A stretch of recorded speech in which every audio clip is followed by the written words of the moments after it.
Welcome to Live and Learn, the only show where Pisco provides assets and then doesn't show up. Oh, there he is. All right. Yeah, we can hear you, Pisco. What's going on, man? What's up, brother? How's it in the alley where Spider-Man saved Mary Jane? What are you doing there? Hi. Gohan kudasai. That's all I know. Have you saved the princess in Bowser's castle yet, bro? I've saved them from these MAGA liberal fucks who want to vote in. Wait, are we live? Yeah. Yes. Oh my god. Wow. Holy shit. All right, now. We're live, baby. We're live. How you guys doing? Good. I'm a little conflicted on this Michigan Senate race. You're conflicted. You're conflicted. I'm a little bit conflicted, yeah. What are you conflicted about, Hutch? Tell us what's in your soul. Inside you, there are two wolves. Explain wolf number one and wolf There's number two. There's a gay wolf and a gayer wolf. Well, listen, I like El Sayed. I like his policies, but he endorsed Kamala Harris in 2024, and she literally did a genocide. And so I don't know if I'm supposed to. I don't know why you're laughing. It's not funny. It might be funny to you. It's not funny to me. I take it seriously, and so I don't know. It's just that's asking. I'm three steps ahead in this ironic conversation. Don't worry. Well, what irony? I don't know what you're talking about. It's a tough call. Like if he can't draw the line, it's gonna be the whole fucking episode. Well, if he can't draw the line there, Pisco, how can I trust him in the Senate? It's like I feel like that's. Well, boy, didn't you vote for Kamala Harris, Dutch? Huh? You voted for Kamala Harris, right? I have no comment on that. Well, I'll go even further than you, Hutch. I'm ready to tell people I will not be voting for El Sayed in November. I just won't do it. Well, you know what? It's funny, IRI, because like the Democratic Party, they feel like they're entitled to your vote because like the Republican Party is bad. I hope a lot of other people do because I want to see him win. So I hope a lot of other people vote for him and he wins. But I will not be voting for El Sayed. This is what I'm hearing, Hutch. I'm hearing spite-driven positions against people who I also hate for not voting for Kamala in 2024. But why should we act like them? It's not spite. He's creating leverage. That's the smart thing to do if you're a voter, right? Well, I don't disagree. I don't live in Michigan, so I can't vote there. So not really any leverage there. But I'm just letting people know I can't. I will not vote for him, but I hope other people do. That was nice. All right. I thought you were doing part of the meta performance. You were being sincere. You were being sincere in a way. Oh, that's true. Guys. Yeah. True. I didn't even think about that. It's true. Yeah. I too. I will not be voting for El Sayed if he's in the general election. I'm not going to do it. I'm just not going to do it. Good. Yeah.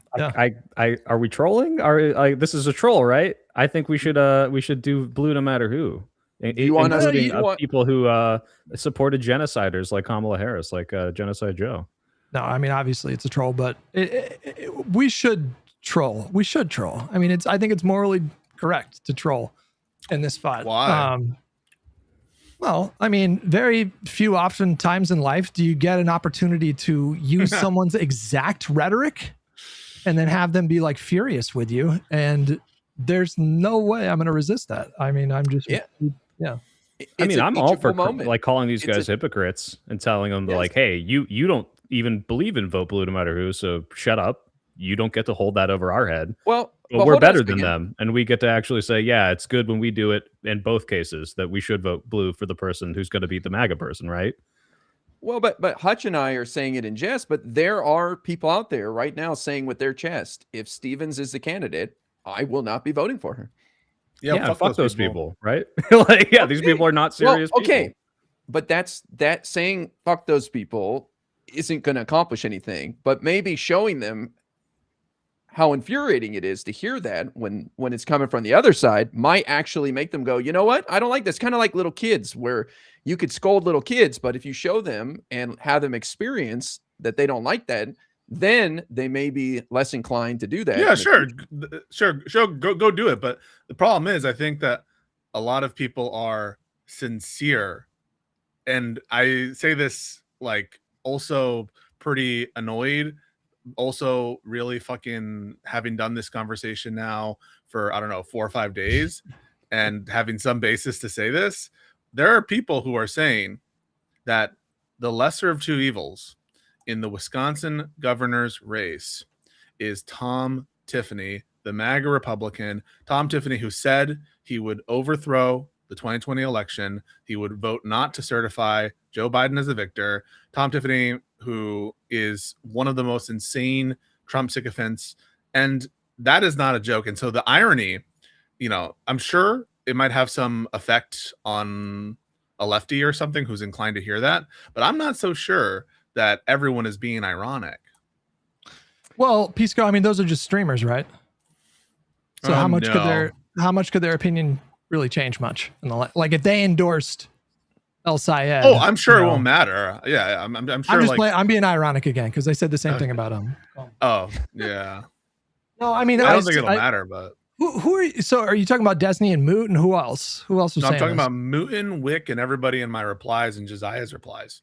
But specifically, I asked of Mooten, I said, would you vote? I mean, I used the word, would you vote? And his answer was, yeah, in this context, yes. Wick, I don't think said vote, but he would say he wants Tom Tiffany to win in that context. And I just think that that's crazy. I mean, this is a traitor. This is a piece of shit. Yeah. This is I think that the Wisconsin governor's mansion is too important, given what we've seen with Wisconsin gerrymanders, with attempts to try to fuck with the election results from Trump specifically.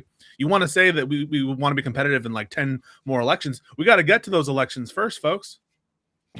Could you steel man the argument? I'm just curious. Oh my, yeah. I mean, I know it. It's something like the DSA is going to hurt our party brand. It's going to make Democrats like unable to win in competitive places. And that therefore it makes sense if you think that like Republicans are a threat to kill it in its crib now. And so we should vote for the MAGA Republican in Wisconsin and lose this race for the promise of having more electoral advantage in the future. Which, by the way, is the Hassan argument against Kamala, which I think is fucking stupid. And if you're using that now and saying, well, look, if you get a moderate lib in, you'll disaffect voters. And that's what led to MAGA. It was Biden. It was Obama. And so we can't vote for her because that will just make MAGA worse. Right? Like, that's not how this works. We're talking about mitigating the worst parts of MAGA right fucking now. And the idea that this is like, oh, well, maybe the DSA will hurt us. And then like 4 years, 5 years down the line, the Democratic Party brand won't be so good. Hey, they're fucking cutting healthcare today. They're gutting USAID today. They're being fascist today. They're cracking down on free speech today. Do we give a shit about that? Or are we like doing these weird hypotheticals about how this is going to affect us maybe 5 years from now? Like, this is pissing me off, honestly. I know we said we weren't going to do don't know call outs, but I got one from Benjamin Gilbert of PV. He said PV is supporting libs in the general. We just announced our Senate plans, which includes Peltola in Alaska, Brown in Ohio, and likely Vindman in Florida if he beats Angie Nixon. Also lefties darlings like Abdul Troy and Tallarico. Now, I was familiar with the fact that PV has done like actual canvassing, advocacy, that kind of stuff for lib candidates. Whatever issues I've had with PV, that's not really been the issue. Yeah, didn't they canvass for Ossoff and Warnock and all these other whatever you want to say? I just think that like people who and I'm seeing individuals saying like I'm not doing the steel man correctly. Go look at my exchange with Wick. Wick says it's like a game of chess, don't you know? I'm sacrificing my bishop to like protect to win the game. And so tell me why. I mean, there's kind of two strands of it, and it's unclear what someone is invoking at any given time. There's the strand of imminent illiberal takeover of the party and turn to Stalinism. There's that strand of it. And then there's a strand of they're going to make us so fucking unpopular we'll never win another election. And I just think that both things are just not justifiable bases to vote for a traitorous MAGA Republican who tried to steal the 2020 election in one of the most pivotal swing states in anticipation of the 2028 presidential election, which is the election that most matters. It's what you have to be focused on. Yeah, like I'm open. If people were saying like, oh man, like DAC is crazy, I would vote for John Kasich over her.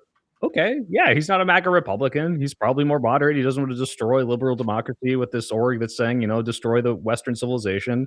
But that's not what we're talking about. We're talking about MAGA Republicans. That's like where vote blue no matter who came from. It wasn't vote for the Dem every single time. This is politics. If you don't like the DSA people, primary them. Do you think the left will ever have that You think the left will ever be like that? You think the left will ever give you that great? Like, no, they won't. But who the fuck cares? Like they're they're deeply they unserious and they don't this, have these like, principles. Yeah. You think we call that shit out. It's fucking cucked. And I'll say it right now. It was cucked for Kyle Kalinske not to endorse in every single one of these elections between Trump from 2016 onward. It was cucked for Crystal Ball to not publicly do it. It was fucking cucked for Hassan not to be vocal about it, regardless of whether he actually did vote or not. It was cucked for all of these people, including and especially left-wing commentators. And I'm going to be consistent. If you want to go back on vote blue no matter who, and again, that is just a proxy for have a really, really high bar. I wouldn't vote for Hitler if he were a Democratic nominee. Yes, you're right. There are some lines.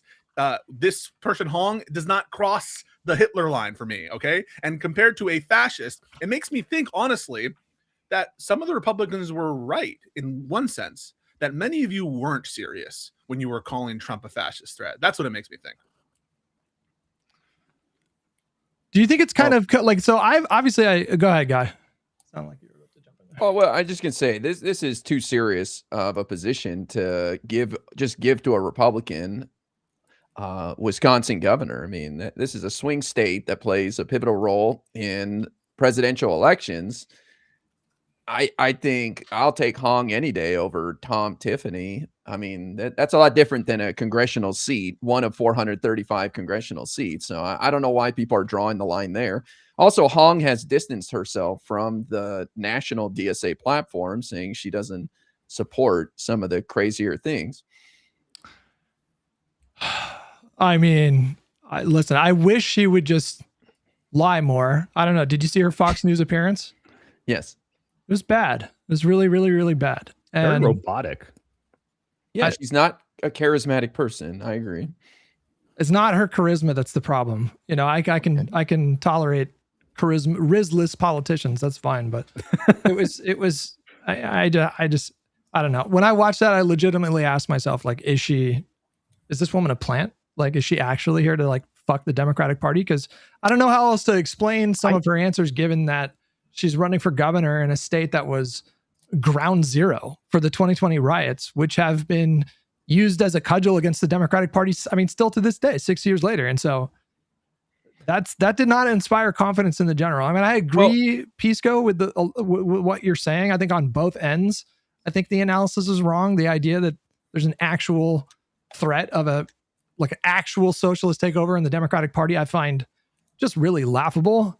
And then on the other side of things, I disagree with the idea that any damage that Hong does to the party brand would somehow be more than the damage that Tom Tiffany would do, or any Republican as governor based in Wisconsin. But, you know, I am reminded of the whole like Epstein fucking versus Hitler hypotheticals we did back in the day, segregationist thing, you know, and the argument that I heard from a lot of people was like, well, you know, if you elect a segregationist, it'll make the party look bad. So some people are capable of that kind of analysis. No, I will grant that there are moments in which that might overtake the value of the given position. Maybe there is some line somewhere, and a segregationist would account, or a rapist would account, or a I don't know, a reformed, revived zombie Epstein would also account, or Hitler would account. Like, all of this is fair game, to put aside like the policies or whatever, but it's just not before us. And if you think it is before us, then you're going to have to be like, well, there's this different line between the governor and the Senate. I would vote for Hong if she were a senator, but like, as IRI was suggesting, if the Senate is important enough for you to vote for Hong if she were the candidate for senator, then you should be just as dissuaded, I think, by the governorship in Wisconsin. I would almost argue that it's a toss-up between which is more important. I don't know about you guys. I mean, like, this is a key swing state. It could affect other races too, right? Because if you have unified control in Wisconsin, you could have another gerrymander. And we know what they've done with Wisconsin, both on the state gerrymander side and on the congressional gerrymander side. I mean, it has been one of the biggest disasters ever. That's why, by the way, Elon Musk was spending so much money and so much time in Wisconsin to win the Wisconsin Supreme Court race. It's just such an obvious trolley problem. And yeah, I don't really have the stomach for people who are having this traitorous opinion that we should promote Tom Tiffany as a means to some, vague and unsubstantiated end. Right, because to be clear, is literally going farther than the shitty dumbass Hassan opinion, which is like, oh, I don't know, I'm not telling you what to do. You're literally saying vote for Republicans, which is like Hassan never did that. Even worse. But Guy, who was the politician that AOC and all the others came out against? She was a Democrat, and she was so anti-Semitic that was where Democrats drew the line and said, we're no, absolutely vote against this person. That was a race in Texas, Galinda or something. Right. And it's like, there are limits to vote blue no matter who, obviously, right? If this person is coming out and is explicitly saying like neo-Nazi rhetoric, as bad as MAGA is, right now, that's worse than MAGA. That is like, oh, you are like the Nick Fuenteses. Like, they're not there yet. They're getting there, but they're not there yet. So obviously it's still a trolley problem. It's not just if they have a D, but like you have to be able to make that calculus in your brain. But sorry, go ahead, Guy. Well, I would challenge people. What do you think is more harmful? Election denialism fueled by a Republican governor in Wisconsin in 2028, undermining the election results, sowing doubt, helping Trump sow doubt, or a DSA governor who gets nowhere near accomplishing the most extreme stuff they want to do because they don't have the backup to do it, nor do they have the resolve, and they're already backing off their more extreme positions. I would argue the threat to our democracy by undermining the election results in 2028 is a much bigger concern right now. Now, hang on a minute. I just got to ask the question. Is it Hong's job to court the moderates here? Yes. Like, yes, is it her job job. To, like, yeah, absolutely. win those votes? Yes. Okay. Yes, all right, absolutely. Okay. All right. By the way, I want to wait. You guys, you got to call out in the chat. I want one. Slinks8 says, "Quote: Okay, but he literally said he would not promote. He said he would prefer." And Pisco tried to push him to say promote. Okay, you can say he didn't say endorse, but he said it would be his preference, and he said he would vote. I asked him specifically. I think it's at 38:20. Someone can get the timestamp. I put it in one of the comments. He said he would vote. So don't talk to me about clickbait this, clickbait that. Is this Wick or Moot? This is Mootin. This is Mootin. Wick never said it. But at a certain point, like, this distinction is meaningless to me. Oh, I prefer, but I wouldn't vote. I prefer, but I wouldn't endorse. Just fuck out of here. This is not a close call. Well, he's not voting for the Republican. No, he said that. He said he would. When you hopped on the stream with them. I watched it like an hour ago. He said, like, I would say vote for the Republican or don't vote. Did Moot say that? I don't even remember. Yes. Okay. Yes. And listen, it was a good conversation. Listen, I got less frustrated at that conversation. It is frustrating because there's a big delay with the internet. I don't know if it's good right now, but he was forthright, right? And he was like answering all the questions. And I thought that was like refreshing and very good and very cool. And I think it was a way better conversation than some of the other conversations I've had with people in like the Twitter spaces where they're just like dodging, dipping, and diving. He just bit every bullet. I mean, he had the jaws of titanium steel, and like it was, but like that makes it a more pleasant conversation. I don't have to like be pushing that hard, and he was very forthright, and I do appreciate that for Mootin. It was a pleasant conversation, but don't bite those bullets. Those are crazy bullets. Guys, real quick, should we let Wick on? He's got a little bit of time before please the show. do. Get him involved. All right, okay, I sent him a link. I just want to give hold on. I just want to give people a heads up in my chat. We decided not to read donations on the pod because it was too distracting. So yeah, there's too many. You guys gave too much money. You should not give us any money, in fact. If you guys want to donate and do super chats in my chat, that's awesome, but we're not going to read it out, and I just want people to know that. Oh, is he not here yet? He is not here yet. I gave him the link. Oh, listen, I hear you, Pisco. I hear you. At the same time, I feel like it's cuckoldry, a form of cuckoldry, to like go after libs, defending people who never believed in blue no matter who. Like I'm not going to do that. I just simply defending them. What are you talking about? I simply refuse. What do you mean defending them? Like we're trying to defend the fucking results in given places. That's what we're doing. But you're like, oh, because it inures to the benefit of a left-wing person as opposed to a center-left person, then it's like you're sweeping. Was I sweeping for Kamala? No, I didn't. I honestly didn't even see your post, so I don't know the extent of the commentary that you've given on this. But so I didn't have you in mind. I wasn't like throwing shade or anything like that. Oh, there's the wig class himself, the head honcho. Hello. What's up, man? Josiah DM'd me or super chatted me and is like, hey, DM Soy Pill to get on Lib and Learn. Get Josiah in here too, man. Josiah, I know you're watching. Get in here, buddy. Yeah. Come on in. Me and Josiah had a little back and forth this morning. Pull up a chair. You know you want to. Get in here. He can't resist. Watch. He'll join. Mark my words. Don't worry. As we talk, I'm sure he will want to have a few things to say. Well, before we argue, Wick, do you want to promote your Liberal Action Network? What does that do? I don't know if I want to pay money to do Liberal Action. I just want to go places and canvas. We're not asking for money.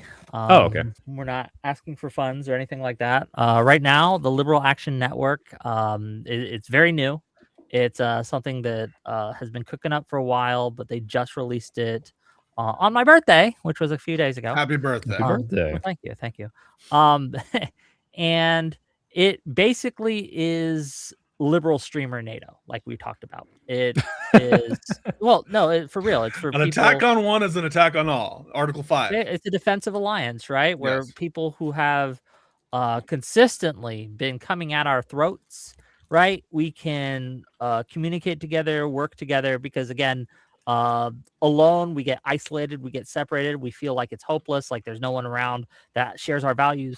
But it's a place and a system where we can just support each other and promote liberalism and the brigade broader lefties and online snark on them. Yes, no, listen, I'm all for it. Look, you guys go off on your Liberal Action Network, and I think that like that's all cool and base, and we should defend ourselves against bad faith attacks and shit from lefties and stuff like that. And if Josh Shapiro becomes the nominee and there's like this bullshit about the murder shit, I'm going to be adding the Vanguard at some point. I want to have a debate with them because I've been hearing them go a little crazy. That's all cool, whatever. What the fuck does it have to do with this conversation?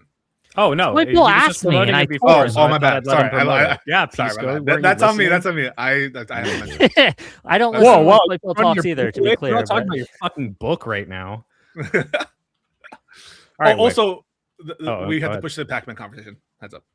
Oh yeah, we rescheduled. Pac-Man's a very busy man. Wick, go ahead. So is Wick, are you in the camp that would vote Republican? I'm not trying to put any evil on you. I honestly have no idea why you're up here. No offense. I'm happy to have you up here, but I don't know what position do you have that has brought you to this table? So I think that if I were to be in Wisconsin and Hong were to win the nomination, I think that I would not vote. I would choose the couch. So I think you would prefer the Republican, as you said in the tweet exchange. Hold on. If I had my preference, we wouldn't have Hong as a nominee. I know, but given the general, you did say now when IRI is asking you, you don't want to disappoint your like dad, and IRI has this like very fatherly presence about him. Really, he does. And I look up to him. I think everyone should look up to him. And you're hiding your power level. You said in our Twitter reply that your preference is that the MAGA Republican Tom Tiffany in a matchup with Francesca Hong. I think it's better for the Democratic Party. Yes, I think it's better. Why not say it with your chest? Why be like, my preference is this entire thing never happened in the first place? Because when you say it's my preference, you act as it signals that it's my first choice. It's not. We are in a situation, however, where I don't get my first choice. I don't get my preference. And since we are in a situation where Hong has, I think that Hong threatens liberalism in many of the same ways that MAGA does. And I find it more insidious than MAGA because there are people who would never defend MAGA who will defend Hong. And that's why I think she's a greater threat. Now, look, I think that when it comes down to it, Hong's not going to win the general. I think that's what just the evidence dodge. suggests. That's like just doing a prediction. We're not asking you for your Nate Silver take, bro. We're asking you for your outlook in terms of who you want to win, not what you expect. Again, I think it's better for the Democratic Party if she loses. Yes. I don't think we need to speculate too much. I mean, I don't know if we've ever had a DSA governor, but we've had DSA mayors, I think, right? And we've had, people. They've had some prominence in like local politics. They've done decently well at the state level in some cases. And what was the worst that happened? They did some stupid policies that they ended up rolling back a couple years later. So when you say like Hong represents just as much of a threat to liberal democracy as MAGA, that seems kind of crazy to me, Wick, a little bit, because MAGA, as a political movement, a majority of them think that 2020 was stolen, and they straight up literally tried to steal an election. El Said's been playing with, and El Said isn't DSA, but and I will vote for El Said if he wins. I want to make that clear because the Senate's just more important. But I think that El Sayed's been playing with electoral election denialism too, saying that if he loses, it's because of AIPAC and no, I agree. I agree that that stuff is cringe. But that's not even in the same universe as what Trump did in 2020. My argument here is that if Hong were to win in the general, it would make it harder to defeat MAGA in the future.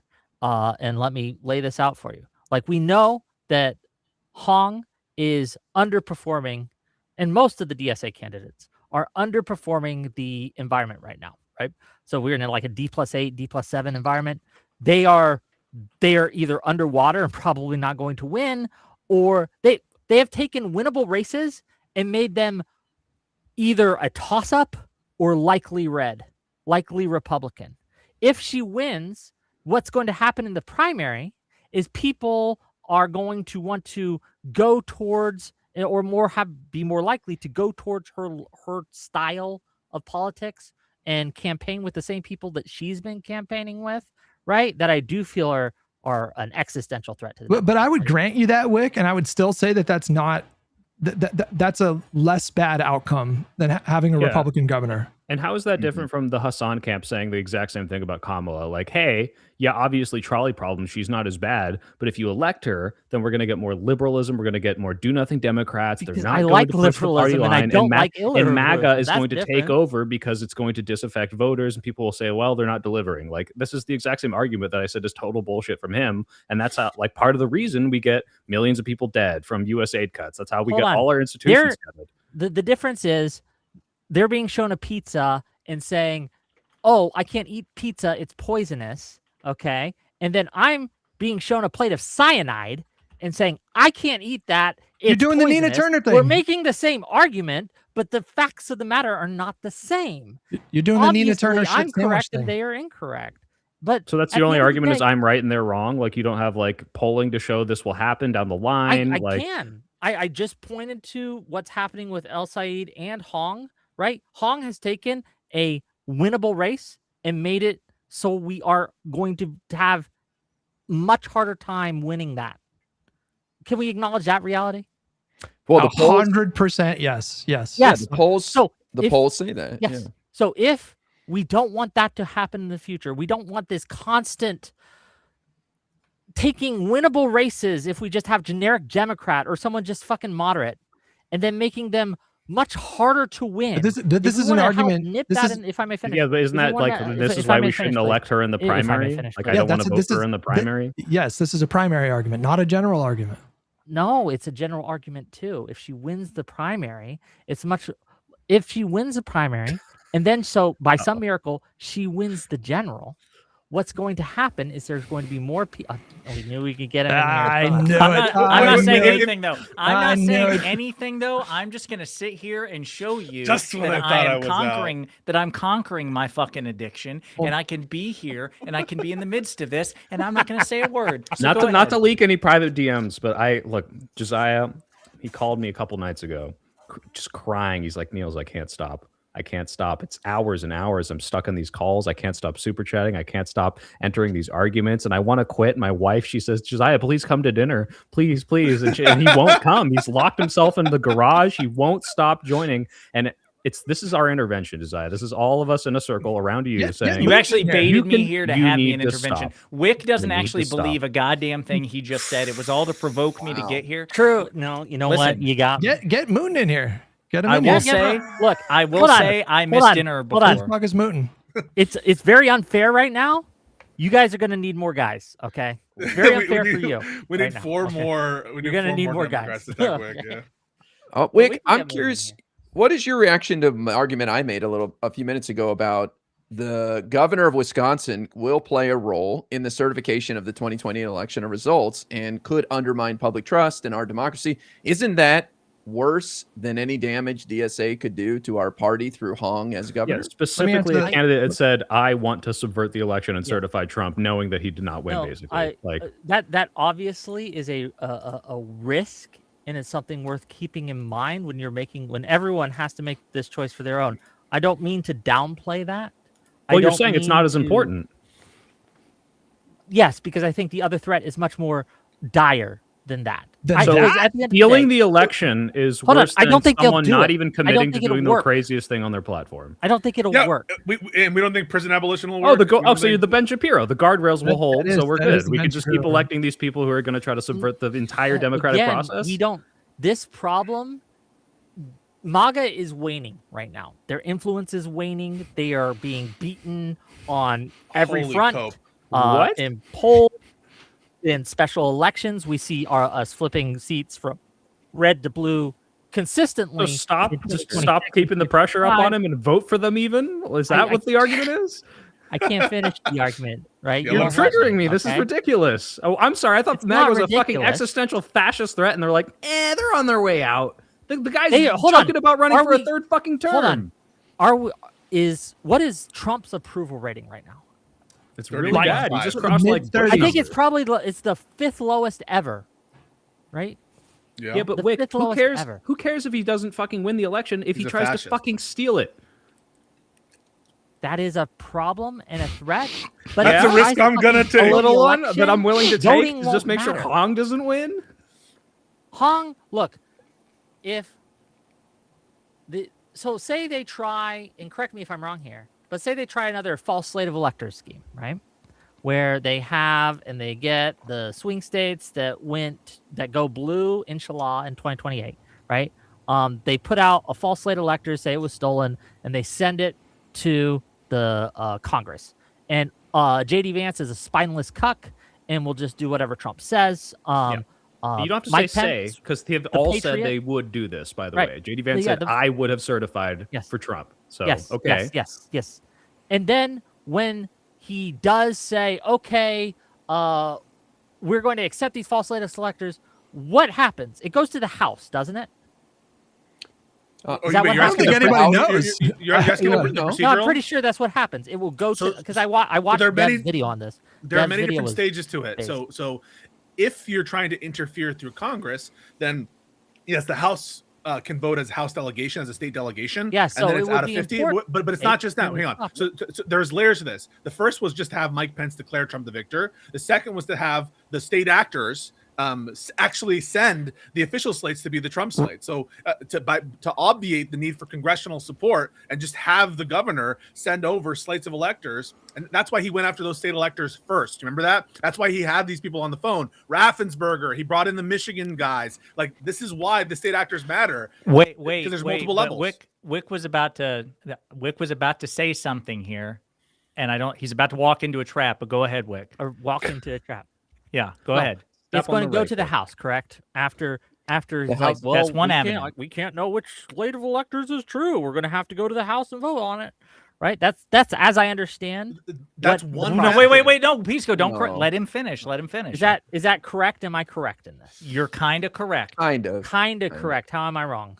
Well, wait. Finish your thought. Wait, finish your thought. Don't let's let him do the punchline. I think I know where you're going. Yeah. Okay. If we are going to want in 2028 to maximize our chance of stopping that, the thing we need to do is ensure we win the House. Would that be logical? Correct? Yes, but here's the problem. Winning the House is not enough. Do you know why? Well, who was Speaker of the House on January 6th? In general. No. Who was Speaker of the House on January 6th, 2021? The Speaker of the House in 2021, I don't remember. It was Nancy Pelosi. Nancy Pelosi. Fair enough. Simply having a majority in the House doesn't protect you because it's about the state delegations. And guess which party has more state delegations than the other party? The Republicans.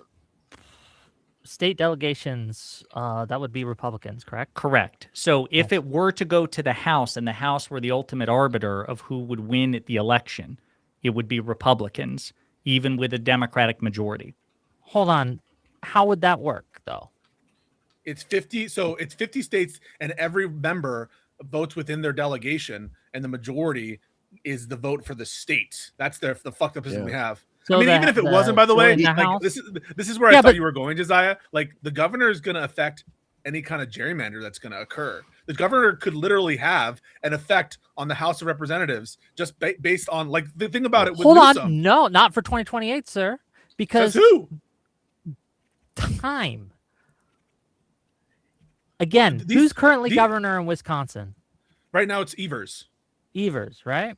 Evers, as I understand it, is an election denier, is he? No, but if Tiffany wins, Tiffany would be seated for the remainder of between January 2027. 28 is what matters. Yeah, until January 3rd, 2028. And remember, the new House is seated before the election is certified on January 6th. So I don't believe that's true, actually. Wait, can I jump in? Because I feel like we're getting a little lost in the weeds here. What is happening is we have two options in primaries. We have DSA people and we have the not DSA people. And in the places where DSA people are winning, we're now saying the only way to cut the cancer out, to make sure they don't win, is to vote for MAGA Republicans or not vote.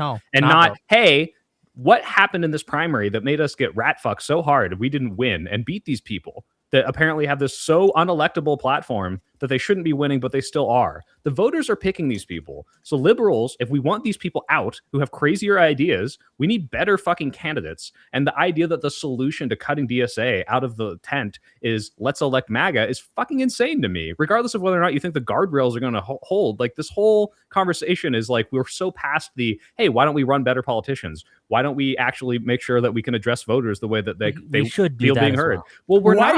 Why are you getting mad at Wick right now and not? Because he's saying basically the only way to do this is and not mad at Hong for courting his vote. He's also. I'm not mad at Hong. I want Hong to get as many voters as she can. I'm mad at Wick for saying it's her job to earn the votes. If Wick's, no, it's fine. He could do it. I mean, like, look, I get it because these are dumb arguments from the left. And if you repeat them, it's like, yeah, I understand these dumb arguments. But the point is, if Hong is unable to court Wick because Wick's position is, Hong, you're so bad, I want a MAGA instead of you, and I think MAGA is better down the line, what the fuck is she going to say to him? I just want to say for the record, I was correct. They are seated on January 3rd, 3 days before January 6th. I was right. I'm always right. Don't question me on Senate procedure shit. But again, the gerrymander won't come into effect. There's just not enough time to gerrymander in. It's 2 years. Wick, what are you talking about? Okay, when's the next House election? 2028? 2028, right? Yeah. 2028? So you have the 2026 midterms here in November, and then the next House races are during the presidential election in 2028. In 2028, yes. They definitely could gerrymander in those 2 years for sure. Let me try. I'm not sure how much of an impact the gerrymandering would have. I don't see that as going to be that's not going to be salient. It's not going to be able to be outcome determinative on this. But what will be outcome determinative, and what we know will happen, is that if Hong wins the general election, right, and we have to fight for all these primaries where we take winnable seats and we make them much harder to win, we're going to have to need more resources. We're going to have to need more time, effort. Yeah, but here's the thing. Wait. I would grant you all of that. I agree. Yes. I think if she, is the general candidate, and if she wins, it's going to make Democrats' jobs harder. It's impossible to quantify. Is that really going to be specific to that region of the country? Is it even going to affect a race like Alaska? I don't know. But the angle that I want to hit you with now is like, why wouldn't we just anticipate that the same thing that happened during Trump 1.0 is going to happen this time, which is to say, like, the DSA is going to have they're going to have good nights, which relative to them is 4 people in the Congress or whatever. And they'll probably have another good night in 2028. But when we look at the trends right now with Trump's approval rating, and it is abysmal, and no one has ever, as far as I understand, nobody comes back from that kind of polling. They just continue to go down.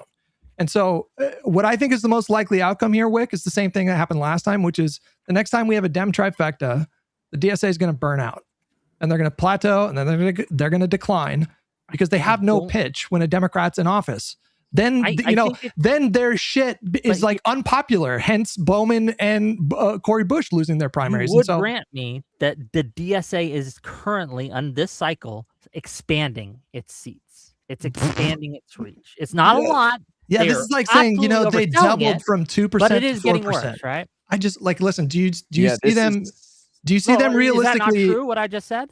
Again, but it's like saying it's going from 1% to 2%, right? Yeah, but that's why it's easy to nip in the bud now. I don't want it to get to 20% or 25%. No, I do no. Listen to me. It's not easy to nip in the bud. You're saying the solution is elect MAGA. That's not an easy solution. Shut the fuck up and let me talk real quick. It actually doesn't, like, we're not nipping anything in the bud. You understand that when Republicans are in office, the DSA does better, right?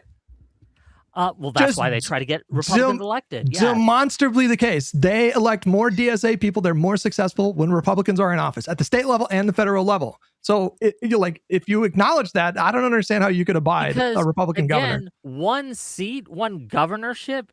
Again, we know in 2026 that we are going to, in at least every metric I see, we're taking the House. We're getting 230 seats. We might even take the Senate. That's up in the air, and it's going to be harder. But those things are destined to happen, right? What's going to happen if Hong wins? Huh? I mean, destined to happen. The betting markets right now have a 15% chance of Dems losing the House. Now, you can say it's likely, and we would agree. It's likely. Sure. But, okay. But most likely. Don't count your chickens before they hatch. And this beast is not done yet. And we don't want to hand them a crucial swing state governorship. What we don't want to do is hand DSA this kind of victory that they can use to galvanize and get worse. And so it's not just during the Republican years where they get stronger, but it becomes something that happens in other years as well. They will burn this is out. I think you guys are I think you guys are really, really underselling the threat here of these people, right? They are illiberal. They are going to make it harder to beat MAGA. They're going to make it harder to elect liberal Democrats. This is something that they say they will do, right? You got Mike from PA, you got Kyle Kulinski, you got Emmett Vigeland, all saying that they are enemies to the Democratic Party, right? That they are, I believe Mike PA said he was going to depress Democratic turnout until we bent the knee to the left or whatever. But all that's what you're saying now. We hate those people for saying that, and you're saying, yeah, and maybe we should vote for MAGA. No, the best way to beat MAGA is to elect MAGA, you fool. I have advocated to sit out and not support. So you disagree with Mooten when Mooten says vote? Did Mooten say to vote for yes, he sure did. Republicans? Yes, he sure did. I think he's wrong for that. I fucking call Hassan out for this shit. I fucking hate that a guy with 2 to 3 million fucking followers and all this money, like, look at what he's doing now for these candidates that finally align with him. It's like, hey, why the fuck didn't you do that when it mattered to beat Trump? And you're essentially saying the same thing as he is and saying, well, down the line, my calculus is that 3 years later, this will make it easier to win. And I don't see that right now. I see, hey, this is a governor who might not certify the election, right? My enemy is not just MAGA. One of the things that is frustrating me is you use MAGA as this blank check to cede every single vote to the left that we can. And it's a problem, right? It cannot be that because MAGA is running, then we have no lines on our side. That we never draw something in the sand and say, this is we said that earlier before you were here. There was the candidate in Texas that was passed this line for me, right? It's not just MAGA that is my enemy. It's authoritarianism. Why is Hong so bad to you? Why is Hong so bad in particular? Well, did you see who she was campaigning? Well, first of all, did you see who was campaigning with? Like, I think yesterday, maybe today. This person praises Mao Zedong, who killed 40 million people. This person is playing with great replacement theory, right? Lying about what the New York Times says, claiming that Israel is invading Muslims to Spain. It's crazy shit, right? She's campaigning with Hassan. That's wants America to be destroyed as it is. He wants to abolish private property. He wants to what's the other, he's a terrorist supporter. You don't even need to do guilt by association with her, though. Like, you can just listen to her stated positions. Yeah, well, she has it's all of the above. She holds positions that are broadly toxic to the entire party. And Wick is right that if she wins the general and is the governor of that state, the Fox News and the right-wing media machine are going to have a fucking field day with her, and it is going to drag down the party. It's 100% guaranteed. There's just the positions that she was pushing on Fox News are so unbelievably toxic to the Democratic Party. We know this to be true. Yeah, and so, even the things that she's disavowed. You remember? Do you guys remember Project 2025? Right when they? Oh no, I forgot about that. And then Trump was like, "Oh, I don't even know what this is." Right? I disavow it. Project 2025. I've never heard of it. And then when they got elected, they just started implementing 2025. I think about that a lot when it comes to the DSA and DSA candidates going on and saying, "I've never heard about that. I disavow that shit." And that's why it's Lord of the Flies in Mamdanieville, right? I mean, that's why we have no private property in Mamdanieville. Mamdani is a mayor. His power is limited, and he's letting in people like governor, the DSA and the governor who are can't going abolish to do the shit police like that or once they get prisons, enough power. I don't know. I wish you would. Like, why would I ever vote someone who's like, "Hey, Wick, I'm going to my stated policy position is we want to kill you. We're going to murder you." But don't worry, don't worry. You hate it. We can't do it now. It's kind of silly to even be mad at me with it now. We don't have enough power to murder you. We don't have the strength or anything like that. So don't worry about it. That's our stated policy position, to murder you. Is that her stated policy position? She wants to murder you. I'm illustrating a point. I don't think they're actually trying to murder me, right? But I'm saying if someone is saying that we want to abolish the Senate, we want to. And if someone is saying that they want to steal the 2020 election. Yes, that's bad. That's why I'm not voting for them either. Yeah, but which one's worse? Yeah, but sitting out an election, you risk the worst one, Tiffany, winning. I don't know if that's give your tacit approval. Well, wait, okay, no, take a step right now. You don't know which is worse. One's worse. They're not equally bad. Do you think MAGA is worse? No, they are worse in different ways, and it depends. No, do you feel one is worse? One's going to be worse. You have to decide for yourself right now. Is MAGA worse? Which is getting worse? The DSA Burned candidate? To death or shot? Depends where you get shot. Yeah, if you make a metaphor that's completely disanalogous, you can just completely deflect from the question. But I'm upset with you right now. You can't just sit out like a little bitch. I've had this fucking energy for the left for 2024, and now you're like, I don't know. I don't know what I'm going to do. Fucking pick. I disagree. One is going to be worse. Do you premise. think Hong is worse? Or do you think MAGA's worse? I disagree with your premise. I think that they are. They're equally bad. They're just both equally as bad as it could possibly be. I think that they are worse in different ways. One is worse when it comes to democratic electability and long-term survival of the party and long-term ability to beat back the Republicans. One is worse short-term, right? Wick, so it depends. Is short-term worse or is long-term worse? But Wick, and I don't know the answer to that, so it's hard to rank. But Wick, we don't know what's going to happen in the long term. A lot of things can change between now and that end result that you're talking about, right? Like a lot of twists and turns. But we do know that 2 years from now, Tom Tiffany is going to be like, this election was rigged. My swing state ain't certifying this shit. And here's a whole bucket of problems. I think that is just as predictable as us having a big problem winning 2028, 2030, 2032. I think that these are equally big problems. Okay, well, Wick, then just say this. Say MAGA's worse, but I think that electing Hong might make it easier for MAGA to win in 2028. Like, at least then you can say, okay, maybe Hong wouldn't be as bad as MAGA, right? Because again, that's not the only reason she's bad. That is the reason I'm pitching to you. But you would have to, if you are a Wisconsin voter, like, and you have influence, you tell your people that live in Wisconsin are going to vote. Sit home. What are you going to tell them?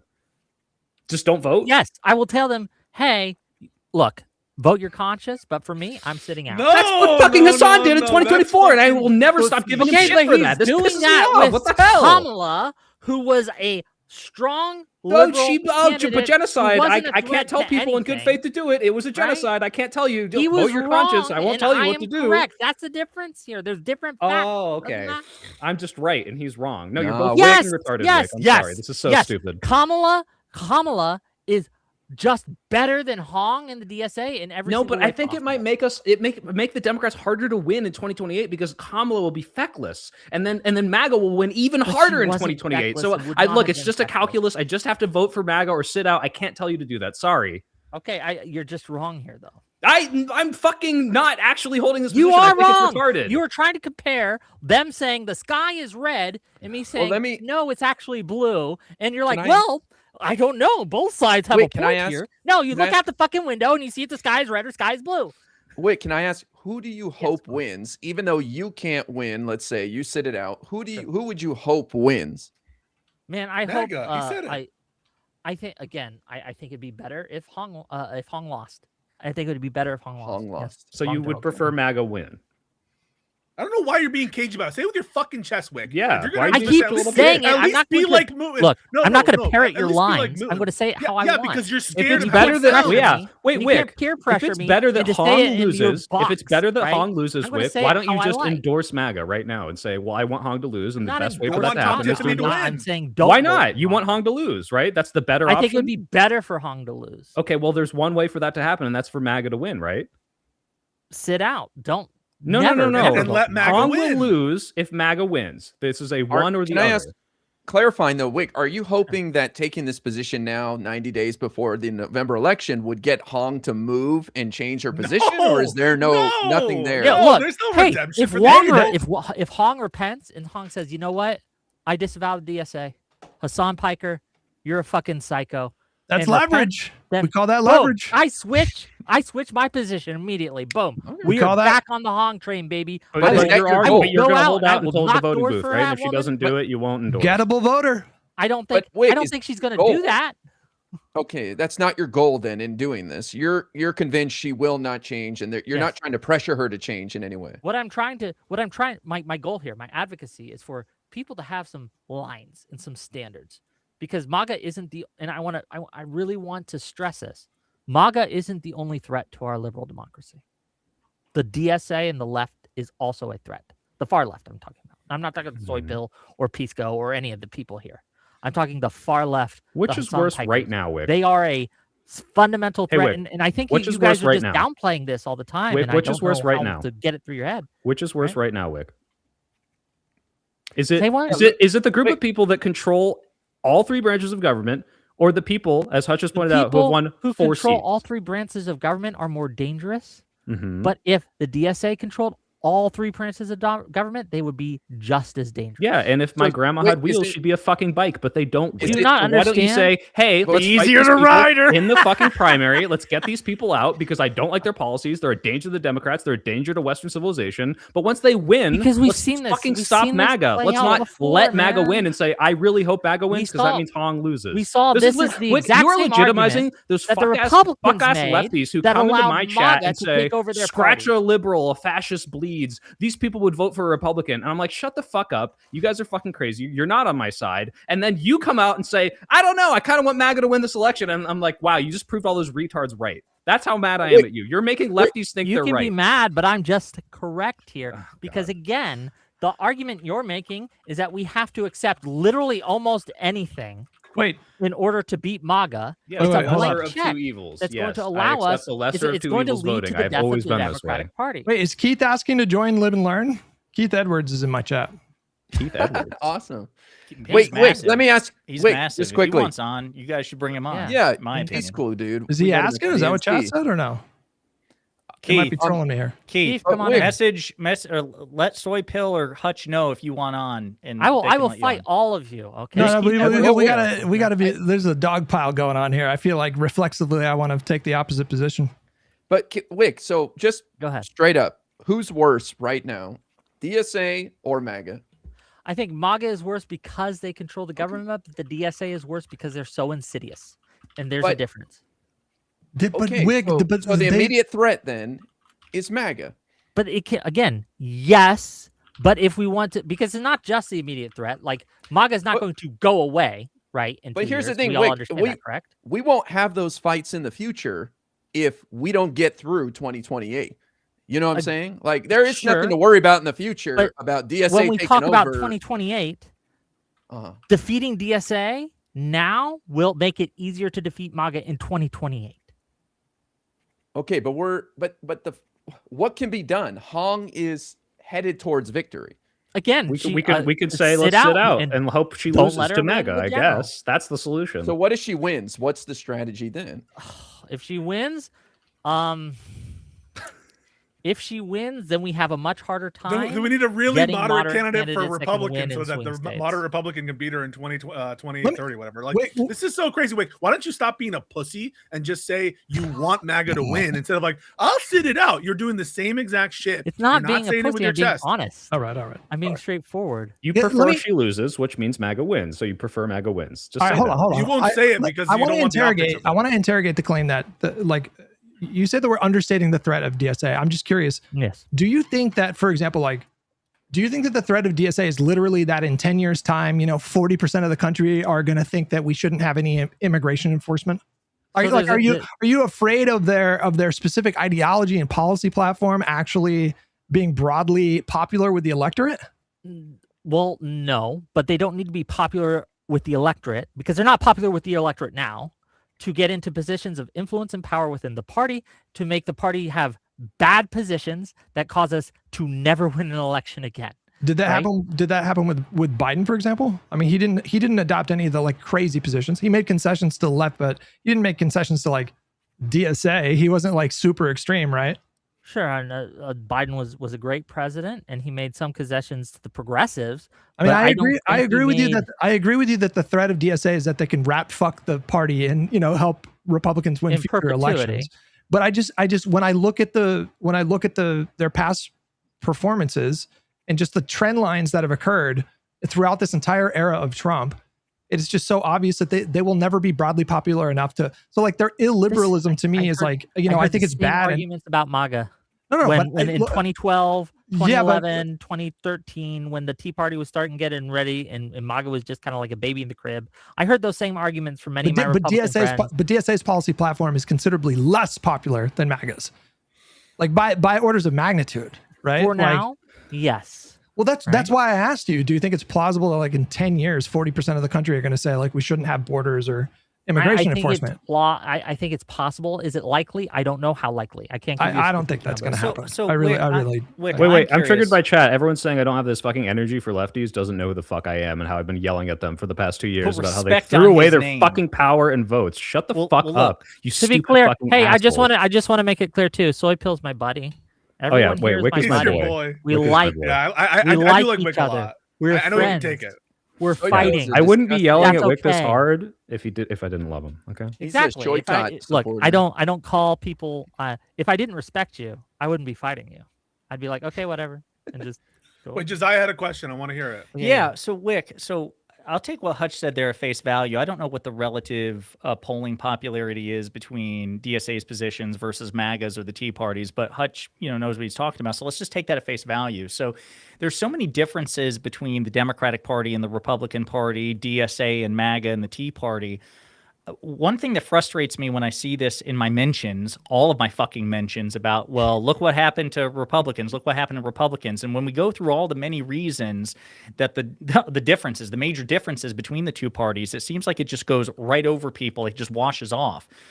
The fact that something happened to the Republican Party does not mean that it will happen to the Democratic Party. Not because necessarily. They're correct. So do you think we're like immune to it? I think that it is much less likely. I'm not going to sit here and say that in no timeline in the multiverse could some sort of MAGA style takeover of the Democratic Party occur, but you, in my opinion, should be justifying your fear, because the other thing is this. You have the fact that the Republican Party is much more demographically and ideologically homogenous compared to the Democratic Party.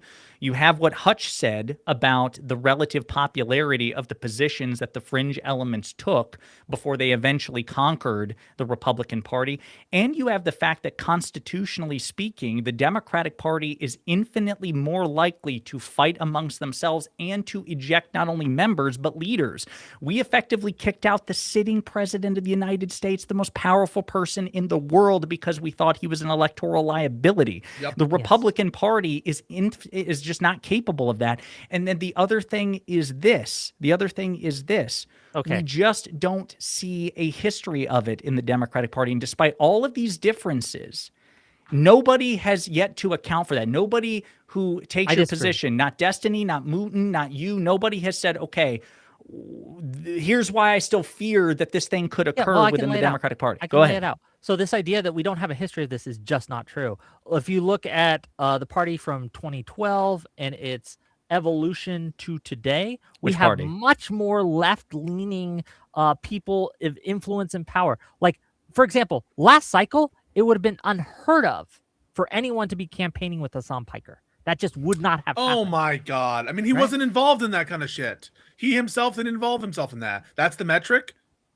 No, that's one of the metrics. Are you saying I'm wrong? That if Hassan Piker Pisco. was I mean, doing it back the then, Overton that window has people shifted would be substantially in the campaigning with last him 10 back years. then? I don't No, think they that's not would. what he just said. No, I agree that the party has become more left wing. Part of the reason you know that is because Joe Biden was the most progressive president of our lifetime, and Joe Biden was influenced heavily by people like Bernie Sanders and other very left wing members of the Democratic Party. I'm not denying that, but the question is like, if the metric is Hassan Piker wouldn't have done that back in the day, or Hassan Piker didn't do that with them. Okay, but isn't it the whole complaint that he didn't used to do this kind of like intervention for Democrats? My whole complaint with Whoa, Hassan is he's a terrorist hang on. supporting anti-Semite. Whether Whether he campaigns with this or not. Keith said he joined. By the way, I just texted him. Keith said he'll join. That feels a bit disingenuous, Pisco. Because like, what's disingenuous? Because you're saying like, well, wasn't the complaint that he wasn't out there like supporting Democrats? It's like, well, that's not really what we're talking about, right? No. He's only out there right now supporting. I'm saying something different. What I'm saying is, if he was not like even involving himself in that time period, then there's nothing to compare X versus Y, right? I agree that like it's not the whole like him not being involved in favor of Kamala or Biden, that kind of stuff. I'm just saying. I understand. Okay. Yeah, okay. That's all I'm saying. Yep. Did you send him the link, Josiah? I'm sending it right now via Twitter DM. Okay, great. And he can get in there. What side is Keith I can fight on 1, here? 2, 3, 4, 5, 6 of you. But here's the thing. In this Pisco, this is a problem I have with you. Like, I'm trying to paint a picture of a wall, and every time I paint a brick, you're like, we gotta stop at the brick and we gotta litigate this brick right now. Let me get through it, and then you can take me brick by brick. Is the point overall that the party has shifted to the left? If it's that, I'll grant it. Yes, it's true. Okay, well, that just shifting to the left isn't sufficient for this, right? And I think we both agree on that. It wouldn't be sufficient to make my case. Agreed. It does kind of show that the party can change over time, right? Like Josiah, you're pointing to a snapshot of right now. You don't think, and to be clear, I agree with you. Like this instant, tomorrow we're not going to have DSA just take over in a night of the broken glass, like light in the long knives. That's not going to happen. But my fear is this is going to start a ball rolling that's going to be harder and harder and harder to stop as it gets bigger and bigger. Right, but what's the way to stop that, Wick? Better policies, better politicians, winning primaries, not electing MAGA so that they don't have the position for a few years. Like, you need to be able to like nip this in the bud. If we talked about how Republicans should have stopped MAGA, how was Biden's policy? We should have elect more Democrats. Like, that's not what they'd be saying. They say we need to run better MAGA or anti-MAGA politicians. Good overall, what? Yeah, Biden's policies. Of course. Was that sufficient to win? No, you need better rhetoric. So saying we can just win by better policies is kind of silly. Okay, right? How are you stopping the DSA wave other than maybe hoping MAGA wins? What's your other prescription? The other prescription, better messaging is number one. Okay. Acknowledging the threat that DSA, like one of the reasons DSA gets away with what it gets away with is because people are like, well, they're just like us. They're just, they're democratic socialists in the way that maybe Pisco is, or the way that maybe I am not a democratic socialist. I'm a socialist. They're like they're left leaning. They're progressive. They call themselves progressives, and they change what they call themselves in different venues, by the way, right? But they get away by masking on and people just kind of letting them in, right? So by identifying the threat, by kind of unmasking them, by kind of forcing people to really reckon with what they actually stand for and what they're actually trying to do, I think a lot of people were like, whoa, they really want to abolish prisons? That's fucking crazy. And I think that goes a long way. But I think that one of the reasons they get away with it is, like I said, no one takes them serious. And it's insidious. And that's why it's very, very dangerous. Right. But, we all recognize the threat of MAGA. All of us. As political commentators, we can all look at these shitty positions and say, these are shitty positions, right? I don't think anyone here is disagreeing with this. Abolish prisons is fucking ridiculous, right? But if you're asking, what does the Democratic Party do when you say we need to cut them out of the tent? We need to get rid of this cancer. We need to stop the stone from rolling down the hill. Sure. Okay. So we message better, right? He means I agree with that. He means like publicly disavowing them, distancing yourself from their policies. Like, Biden did that, to be honest with you. Right. When Biden said, I am the party, when people were trying to tie him to like Bernie's policies. And so like, I guess, Wick, I'm just saying, like, I think the better outcome would be Hong wins. And then we have like sensible Democrats that are in positions of leadership that have platforms and influence to do exactly that, to just say like, listen, look, I hope the voters made their decision wrong. in Wisconsin, but obviously the Democratic Party is never going to support, getting rid of borders. Yeah, I just am I really throwing hope in I'm Keith, wrong. guys? He's here. I hope that, okay, bring him on. All right. Seven people. This is the most libs 6v1 learning we've ever had. Yo, what up, Keith? Hi, how are you? Good, buddy. You doing well, man. Good. Double check you're using the right using mic. your, Go to settings at the bottom and then make sure it's the right mic there. Certified little Brady Bunch here. Is that? I'm gonna put Wick in the center though. There we go. Hold on, do another mic check. Keith, Test. do another Hello? mic check for us. Hi. Yeah, There you go. That's better. Yep. All right, there we go. Hi. How's it going? Welcome What's your to take Living on Learn. this? Nice to meet This is you. a lot of men. This is a lot of men. It's the manliest podcast there is. Oh my god. Hell yeah. So Keith, what you said you could only be here for 20 minutes. So weigh in on this. We're curious. What is the topic at hand? I was gonna yell that in your chat, Hutch. So I'm grateful to DSA, be. a bigger threat than MAGA right now. That's the Is topic. DSA a bigger threat than MAGA? Yeah. Well, I think it's broader discourse about the concept of blue no matter who, and Wick is taking the position. Where should that- our lines be? Yeah, Where should our lines be? Is it blue no matter here's who? the thing. Here's what I don't like is I think like there's a lot of personalities on Twitter who are doing this, and I really try not to do it. I think attacking the factions within the left does not help anyone. And I think like one of the things that MAGA has done for better or for worse is they're kind of, I mean, we're seeing it splinter now, but they're pretty cohesive. And I think like when it comes to most things, I think everyone on this live stream probably agrees on most of the big things, right? And so it's like that small 5%, it just doesn't feel like we're all on the same team. Maybe that sounds like really like naive or something, but I think like we're all trying to like work towards in the same direction.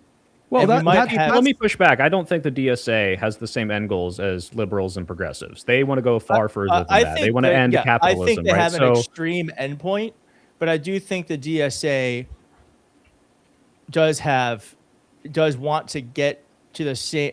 We are all going in the same direction. I think they have a more extreme end I disagree. than say like liberalism, but I don't think they are totally different. I don't think they're like. I mean, they literally say we're not different. Democrats. We're using the Democrats, and like, don't get me wrong. Just to push back on this, Keith, I am totally for criticizing these people. The people that say you can't punch left, I think, are very, very stupid. They just don't want the heat. I think Wick is totally fine to call these people out. My issue with Wick is that he says, "Well, to beat them, we need to let MAGA win." Vote for I'm fine Tom with Tiffany in criticizing these Wisconsin. people, primarying these people. Look at what happened with Cory Bush, with Jamal Bowman. If you don't like these people, once they get the power, this is the time where we say, "Well, no, this is bad. You're passing bad policy. Let's get rid of these." I just think there's like not this like inherent evil with some people on the left just because they see things a little differently than you do. That's all. That's not why. It's not because they see things differently, right? It's because they want to do things that I think that would fundamentally destroy our party and destroy America, and they hang out and are boosted by people. How many DSA members are there? Aren't there like only like 100,000 or something? Yeah. So like, take much. but come on, Like, you're here's really the thing, worried about Keith. 100,000 people are going to destroy But the there's- country? There are polls Like, showing it just that feels like like a third. again, it just feels like misplaced. I think it's more about their oversized impact on the discourse. So it's true that very few people in this country identify as like an authoritarian leftist or like an actual Marxist, or could even like define what those words mean. But DSA is not made up with people who think they're Marxists or. Oh no! Wait, hang on. No, but no, I'm saying there are gotta bring people out the in flow chart. DSA. They're like There are 16 people in different DSA who think they are Marxists. Yes, who believe. No, that's the whole. But no, that's the whole org. That's the entire organization. Like, do you believe in everything in the Democratic Party? No, I don't. But I'm saying like the Well, then organization there's a lot of people in the are- DSA who also No. do not agree with like that. Like what do they put like those things that they believe in? I don't know what the Have you Abolish read their- prisons Wait, and hold everything. on. Yeah, Hold yeah, on. yeah. That Have shit's you read nuts. their- I was at a have you read their DSA meeting platform? 3 weeks ago, and they were like, a majority of the people who were there were like, "Yeah, that shit's insane." The thing is like, there's a discrepancy. There's like there's internal debates too of like where the DSA wants to head. And there's a huge difference between the national DSA versus local chapters. Well, and I think that's something that's listen, I take your point. You can have chapters that are maybe more moderate than others, but if I go to the DSA platform, the very first thing at the very top here asks, imagine taking a day off from work and a future without capitalism. That's the very first thing that they mentioned on their website. And so, you can say that you went to a meeting and there were people that were more chill, but the organization is like very definitionally. I understand. And I think anti-capitalist, anti-liberal. Yes, I think the people at the top of the DSA, but I think there's also like this fight within the DSA to decide in what direction. No one hates DSA more than the internal members. All they do is fight. But first of all, guys, if anyone called me a sweeper before, I think you can say I'm strictly to the right of Keith on the defense here. This is very clearly like, all right, like they want very different things than the current Democratic Party. They want to use the Democratic Party to achieve those things. I think you're downplaying the severity of how bad it could get. I'm just saying MAGA's worse right now. Well, wait a minute. So this is something new because I didn't realize this. Of course, it's because I don't obsess over it. But the DSA platform was not voted on by its 100,000 members. Is that correct? It was approved. No. They have a convention and they have there's a convention and they vote on the platform. So it's democratized within the institution. There's a vote. I don't know how the whole process works, but it's not like every member is voting on the platform. Yeah, but you're a Democratic Party member. Did you vote on the Democratic Party platform?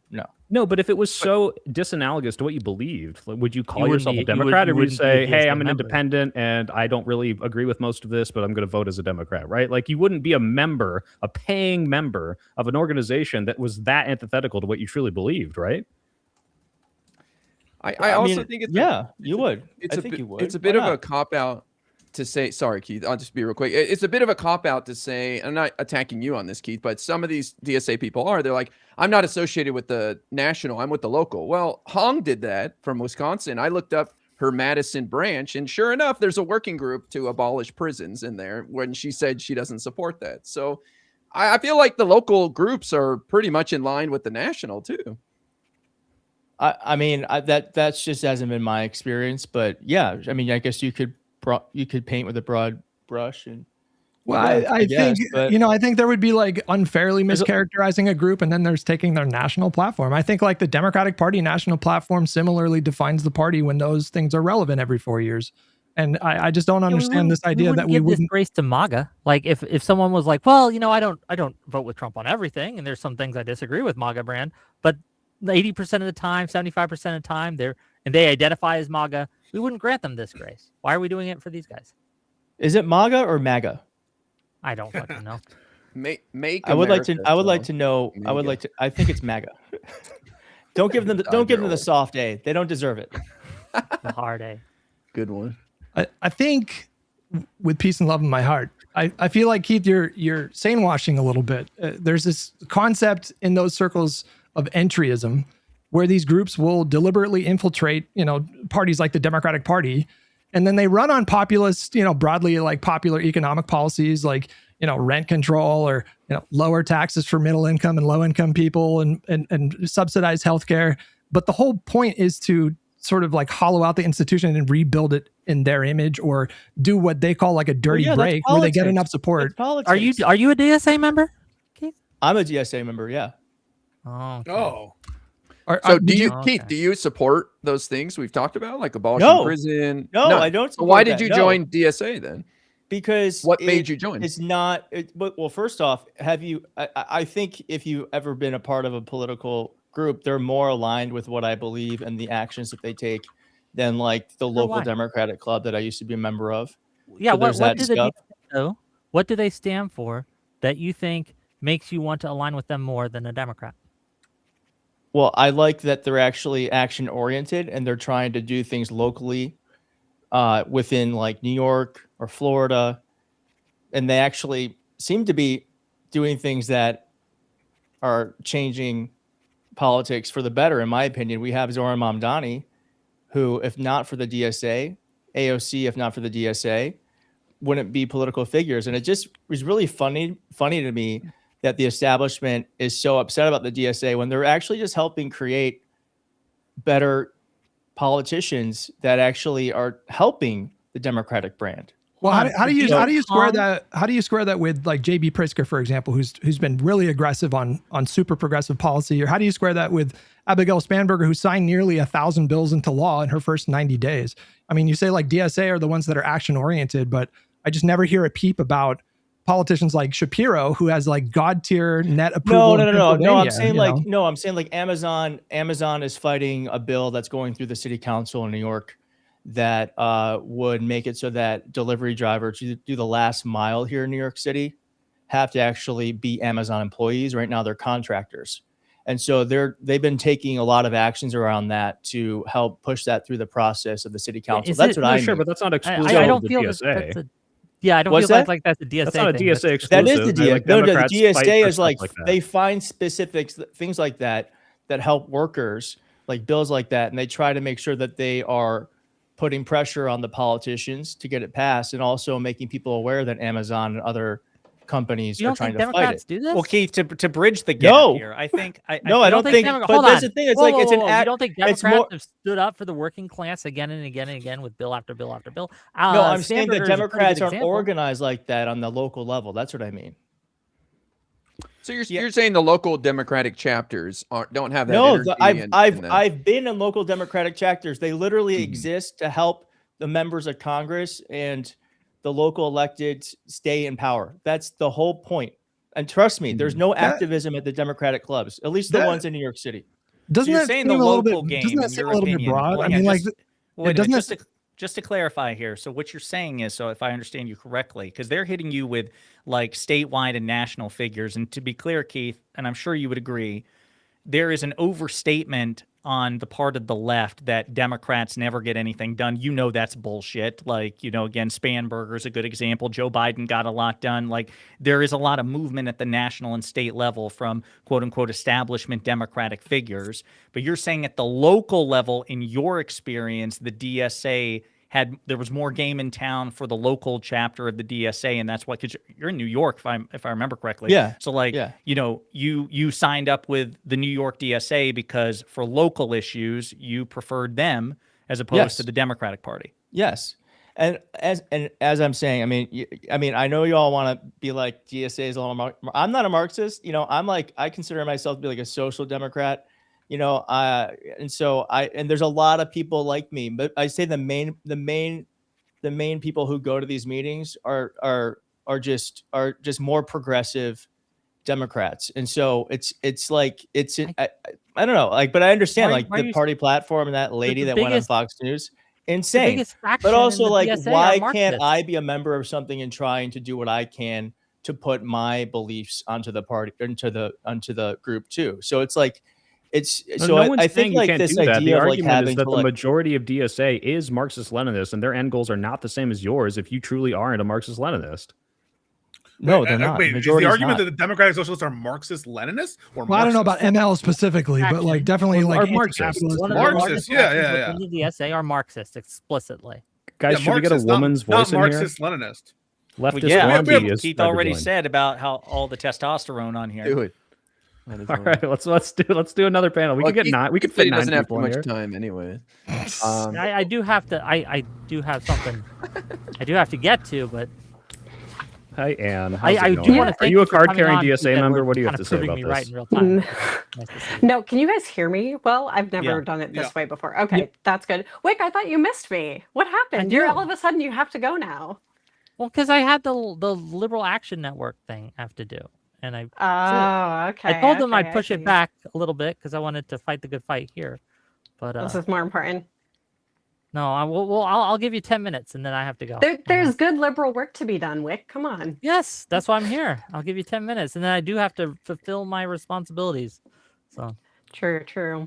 All right, say I your don't want piece. to interrupt. I know you guys were just in the middle of something. You've already interrupted. Now you have to keep going. For what it's worth, I just want to say, Keith, just to put a button on it. Like, I am not going to deny your experience with DSA, and I don't share, Wick's contempt for DSA or even Hutch's to the extent that they do. Now, I do think that there is an illiberal strain within the upper echelons of DSA. I don't know. Hang on. I don't know why people are saying it is like this. It's not an illiberal strain. That is from the top down. Is AOC a liberal?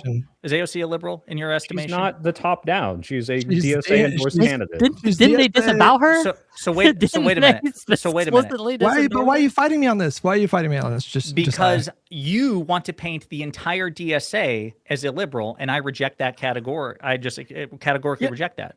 Yeah. Listen, I don't know.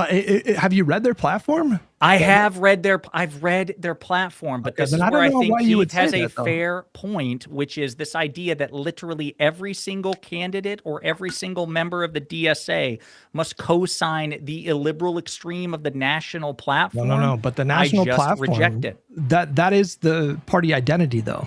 But I feel so wait a minute. So to be clear, you agree then that AOC and Zoran Mamdani are illiberal. You cannot be a liberal member of the DSA. No, right? That's not. He's saying the majority of them are going to probably follow the national platform. You're trying to find a contradiction. You're not. No, I mean, I found it. I found it. You're fucked. No, but she governs like a pragmatic, progressive liberal, and she's DSA aligned. She's still, take AOC out. What about Mamdani? Mamdani has not been disavowed by AOC or by the DSA. Is Zoran Mamdani illiberal? I would say so. Yes, he's a communist, right? So. Okay. I'll be right back. 1 second. I don't mean to bail. I'll be right back. 1 second. Yeah, Josiah here. I'll argue for Edge because I agree with him here. Like the idea that this isn't a majority of this coalition. I did not say even majority. I said the idea that literally every single member. No one's saying there aren't exceptions. They're saying this is the DSA, this is the org, this is their national platform, and this is what they're pushing. Like, why would you be a part of an org if you're that opposed to communism in the long run, if you're that opposed to seizing private property, if you're that opposed to this national platform? Can you be a liberal who is not opposed to communism? I don't know if you can have liberal communism, no. Okay, so then by definition, there can be no liberal member of the DSA, right?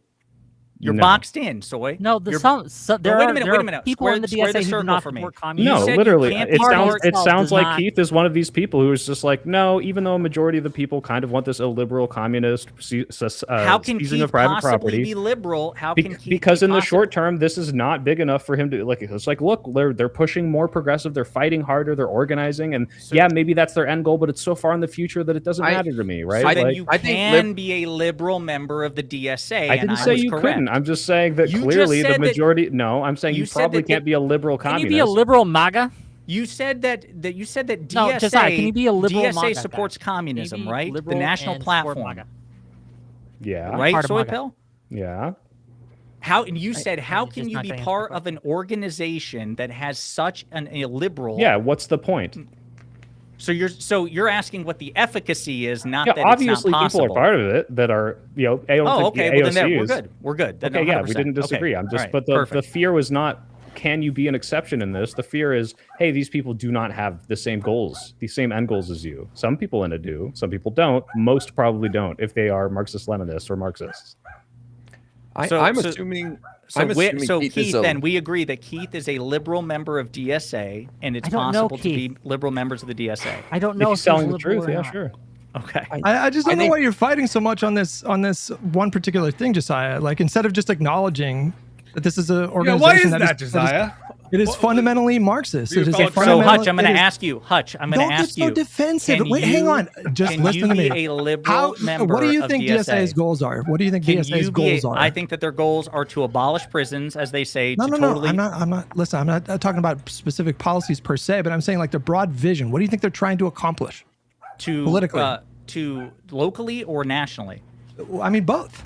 I think their goal is to fundamentally alter, like the end state is to fundamentally alter the current state of America and make it a more socialist enterprise. Okay, then why are you fighting us on this, man? What are you fighting us on? Why are you fighting me when I say it is possible to be a liberal member of the DSA? Well, wait a minute. It's possible, just like it's possible to be someone who is liberal and supports MAGA. It's Wick is liberal and likely. supports MAGA. Come on. Actually, I don't know. I don't know if that's the case. I have to think about that. I don't know if it's possible to be a liberal it's MAGA possible in supporter. the same way it's possible to be liberal and support the DSA. I want to ask Keith. I do have to go soon. Just FYI. Keith, I assume you're a liberal. I'm not trying to. And is that correct? Do you identify as a liberal? Are you a socialist? Like how do you? Yeah, liberal. Yeah, liberal. So yeah, are you afraid that as a liberal joining DSA that you could open the door for some of the more extremist stuff by legitimizing them? No, I mean I don't. What do you mean? So you've heard some of their national legitimized. No. But I think the concern is that we're kind of sane washing some of the more extreme stuff while you're not hearing that from the people on the ground at the meetings you're going to. But people are concerned that it's a Trojan horse to bring in this group and this ideology that undermines capitalism and liberalism. Does that concern you at all, joining a local chapter? No, I mean, I think I personally think capitalism.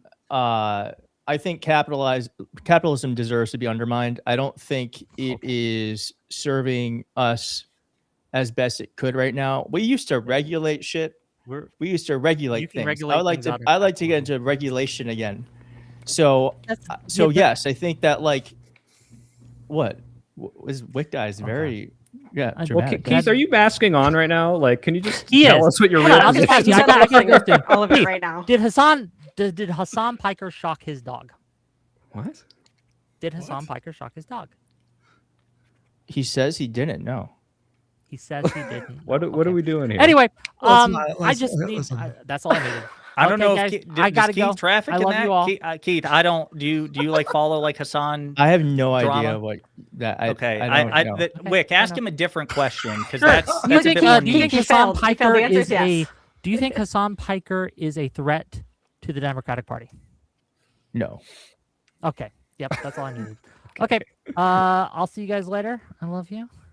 Bye, Wick. So Keith, now I would disagree on that. I mean, I think that Hassan's from my experience, and I don't obsess about him quite like some of the others on this panel, but some of the shit that he has said is not just illiberal in terms of policy, but like the apologia for Chairman Mao and shit like this, and other things like he's pretty fucking radical. I think it's fair to say, and also like his answer over the Gavin Newsom, JD Vance shit. I mean, I question to what extent he takes MAGA seriously. I mean, Adam Mockler confronted him on this, our mutual buddy Adam, and Adam dog walked him for the first half of that conversation by forcing him to confront the fact that Democrats just really are the superior party.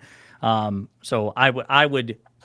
Peer-to-peer, friend-to-friend, encourage you to revisit Hassan, but I think I don't think Hassan Piker is hurting the Democratic Party, and I believe in a majority. I just want I want a coalition that can win majorities, and I think it involves having everyone from someone like Hassan Piker to someone like Richie Torres. So but I Keith, think you came we in need to here have saying all like, of them. "Oh, I'm a liberal and I don't agree with all that stuff." But now you're saying you want to undermine capitalism. I mean, like, if you agree with the DSA national platform, just say I think so. capitalism. Don't be lying to us about this. I think capitalism is best when it's a little bit undermined. Like, you kind of need a little bit undermining in order to make sure that people aren't being taken advantage of. And I don't think we're doing enough of that right now. I think we are. Do you just mean regulation? Yes, regulation, but that is literally yes, Yeah. but that's yes, but we don't even do that anymore. But I do think when it comes to like certain companies, I don't think those companies should exist as free market. So, like, I don't think that's free more of market the strain. solution. Because when you say we need to undermine capitalism, what people will hear, at least on this panel, is like undermine the ownership structure and the power structure. Well, I think for some things we should, like, I don't understand why there's oil companies. Why? Are you asking me? No, I just don't. I don't like. I think for some goods, for some like products, and maybe I'm like a little juvenile, but I just don't understand. Like oil, kind of. I feel like it's the earth's. It belongs to everyone. You know, and so I don't understand why there's things that belong to Earth should not be companies. Like, I think there's some. I think there's some. And shit. Yeah, I think some products. It doesn't make sense to me that they are for profit when everyone because of some like economic theory, or because of like their relationship to the ground and to like Mother Nature. Come on, because of. I'm just asking. The question. Because they're like because.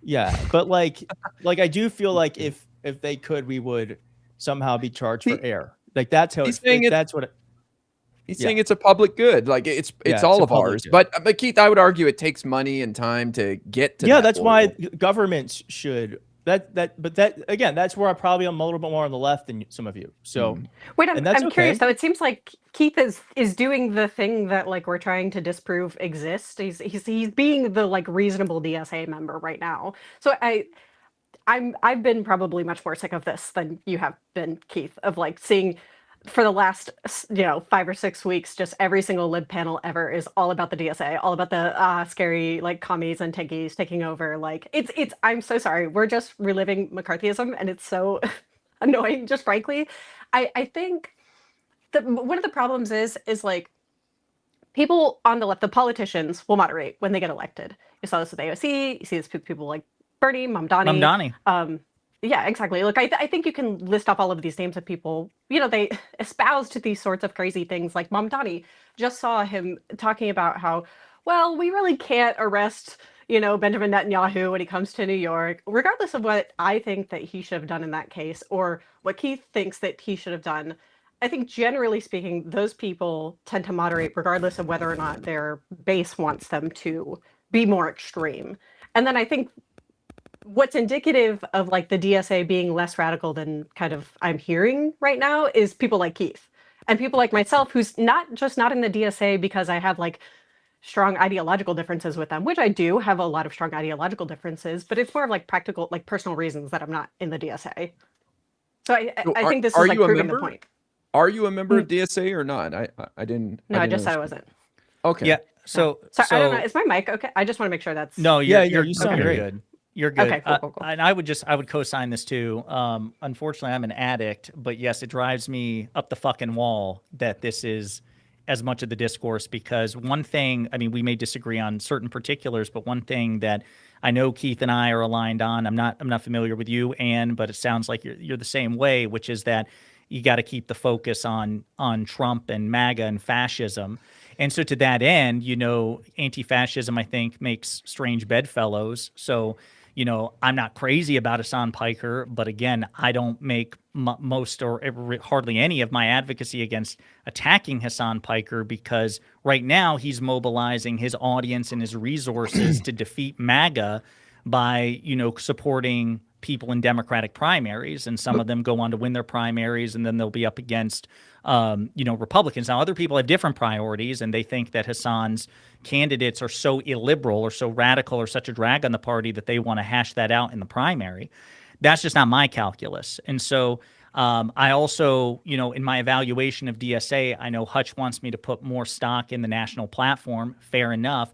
But my mind instantly goes to Zoran Mamdani and AOC, who are more important than any random bureaucrat in the DSA, and I think are going to play a much more pivotal role in shaping the DSA. I think that's fair to say, than the random person on Fox News. I mean, I shouldn't say random. She is the chair, but I mean, like, she's name, she's no name. And she's not a household name. Like, people don't recognize, no one knows who she is. Right. And let me put it to you like this. I would expect that if DSA were to hold elections, like if this person, if Zoran said, you know what, I want to be mayor and chairman of the DSA, that lady would be gone in 5 fucking minutes. That's my expectation. Right. So I totally agree with you. Unfortunately, this is the latest spat in this corner of the internet.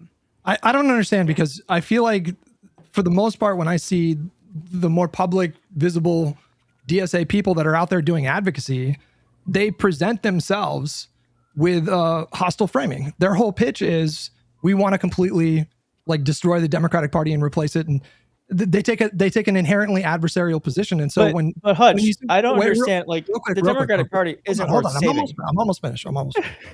And so when you say like, I don't understand why people are, throwing such a fit about the DSA when they're over here just, just trying to give people healthcare, but that's not how they're presenting themselves. They're actually, okay, I didn't say that. Well, I'm taking liberties a little bit, but like that's kind of the framing that you get. It's like, well, you disagree with giving people healthcare, but that's not the issue that I have with DSA. The issue that I have with DSA is that they're foundationally like an authoritarian, like leftist group, and I'm a liberal who likes like liberal things, and so I also have concerns about like, do you have any concerns about El Sayed and Hong like relatively underperforming to the current climate right now? I mean, does it concern you at all? I guess like to that, there's the thing I like to think about with that is Alyssa Slotkin won by what was it 0.1%? Was it 10,000 votes? How many votes? Yeah, she overperformed Kamala in a year where she underperformed Kamala in raw votes. It's just that that most people that voted for Trump didn't vote for Mike Rogers, or not. Alyssa Slotkin is undefeated in competitive races. Like, you understand, she has insane value for the Democratic Party, right?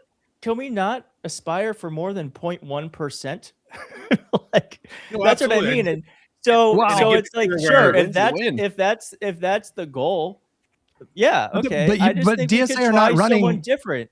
We can. But just DSA are not different. Okay, but DSA are not running in competitive races though. They're only targeting deep blue seats. But he believes he's definitely more progressive, and he's underperforming. I've never seen a single poll that wasn't an internal from him that had him beating Rogers. So Keith, that's because Hutch. But when you're in a competitive primary, it tends to sink both candidates, and so he hasn't had positive ads out there yet, and there hasn't been like couldn't you say that about any like moderate Democrat who also ran in competitive primaries though? Like, no. But I'm saying it's not fair to compare his polling right now versus when he becomes a nominee. I'm not because sure when he becomes a nominee, it becomes. No, I'm just saying that. No, I understand, but that's like there's going to be tens of hundreds of millions of dollars of positive and negative spent on Abdul and against Mike Rogers, and so until that like it's just not. That's what I mean. And like Mike Rogers has been raised to be running unopposed, so he's probably at his ceiling, Mike Rogers, whereas Abdul probably has actually more room to grow because he hasn't had any positive advertising. Keith, your expectation, just so I understand it correctly, your expectation is after the primary is concluded, assuming that as the polls indicate that Saeed wins tomorrow, you would expect between tomorrow and by the time of the election, Abdul will increase his margin vis-a-vis Rogers in the general election. That would be I think it's listen, Michigan's a swing state. I'm from Michigan. Right. That's where I grew up. But I do think that to compare polling right now when you have a competitive primary, it's not. But if you just take the Syed race out entirely and just like disregard it, we just empirically know that more progressive candidates, more left-wing candidates do worse in competitive races than more moderate candidates. Like that's not up for debate. Maybe that's true. Sure. I actually don't know. When has the progressive won? And we're talking and done a statewide race. Like, has that happened? No. I can link you to in a swing state. Wait, hold on. I can link you to an article from our boy Laksha Jain. He's gonna he'll reference Laksha Jain. There was a split ticket. Yeah, there was a split ticket analysis. They did a meta study over the last like 4 cycles, and blue dog Democrats performed the best. Moderate Democrats were in the middle of the pack, and progressives did worse in competitive races. Run in swing states statewide, do they? But they don't. They generally and especially DSA, they don't even target competitive races. They only target deep blue seats. But that's what I mean is there's actually not a lot of data to point from because it doesn't really happen. Well, why do you think they don't do that? Hang on, real quick though. Like, why do you think they don't run in competitive races? Why do you think Hong is distancing herself from DSA? Why do you think El Sayed is not, declaring himself to be a member of DSA? Progressives quite often run. They quite often haven't been able to win the primary. It's new. It's a new thing where progressives have a completely different media ecosystem where they can get their messaging out and they can galvanize voters. And so that's why they're becoming more competitive, because they actually don't have to rely on mainstream media to get their voters aware of their existence. So I think Keith, there actually haven't been a lot of progressives. To follow up on Hutch's question. Oh, I'm sorry. All right, go ahead. You said something interesting. If I heard you correctly, you said the Democratic Party's not worth saving. Did you say I heard that too? Yeah. I did. Yeah. I think we need to fundamentally remake the Democratic Party's leaders. Why do you? But see, I think this drags down the Democratic Party because we have people from the right hitting us, calling us communists and godless heathens, and then we have people on the left attacking us as well and going after Chuck Schumer and Hakeem Jeffries. This is the party that brought the enhanced ACA subsidies to give people affordable health insurance for 12 It is not a person. And I think right now the idea of the Democratic Party fundamentally needs to change. Keith, and I don't think that's a new idea. It polls worse than Keith, Donald Trump. Did you vote for Kamala in 2024? Yeah. Okay. I don't think. I was about to be really fucking triggered. What's your name? Soy pill. Hey. Okay, soy pill. You don't know me, but like I've been a Democrat my whole life. I've worked on Democratic campaigns. I was on the Lincoln Project because they wouldn't hire anyone else but Democrats. I was a communications director. I worked for John Ossoff as a senior digital advisor. Okay. The thing is that I have seen I've seen what the party can do, but I've also seen that the party quite often would prefer to have Donald Trump as I think that's president. absurd, Keith. I think that's absurd. What? Wait, no, it's not absurd. Well, wait, Hutch, we just watched Wick just say that. I called him out for it too, by the way. But Wick is not. Wick is not representative of Can I make my point? Can I make my point? That's absurd because you were just using flowery language when it came to Hassan Piker. Just like 10 minutes ago. And he straight up did not endorse Kamala Harris, worked the entire cycle to undermine her, to try to tie her to, accusing her of literally wanting a genocide. And then you accuse moderate Democrats or the moderate wing of the party of preferring to lose to Donald Trump. That's ridiculous. That's absurd, man. That's why I think the Democratic Party is very comfortable having Donald Trump as a foil. That's bullshit. We threw out our candidate. That's Joe Biden and that's the powers that be. That's Nancy Pelosi. That's the Obamas pushing him out. That's all the insiders as well as the base voters.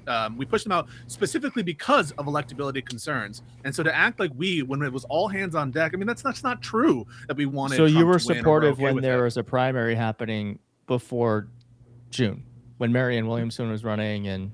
You were supportive of those candidates? So I did not support Marianne Williamson. I did not support Cenk Uygur. Okay. I didn't support those candidates. And why didn't any major Democrat run against Joe Biden? Yeah, because Joe Biden made the selfish choice to run again. But if the party is so healthy, who made that choice? If the party is so healthy, why didn't anyone run against Joe Biden? They did. That's different. That's because they weren't even close to having support. You mean, I can't even remember the guy's name. A congressman from New Hampshire. What was his name? Dean Phillips, Marianne Williamson. Dean Phillips. Oh yeah, no rock stars running against Joe Biden. So respectfully, that's a different thing. So saying that Joe Biden made the wrong choice. No, it's not a different thing. It's a sign. It's a symptom of the illness of the Democratic Party.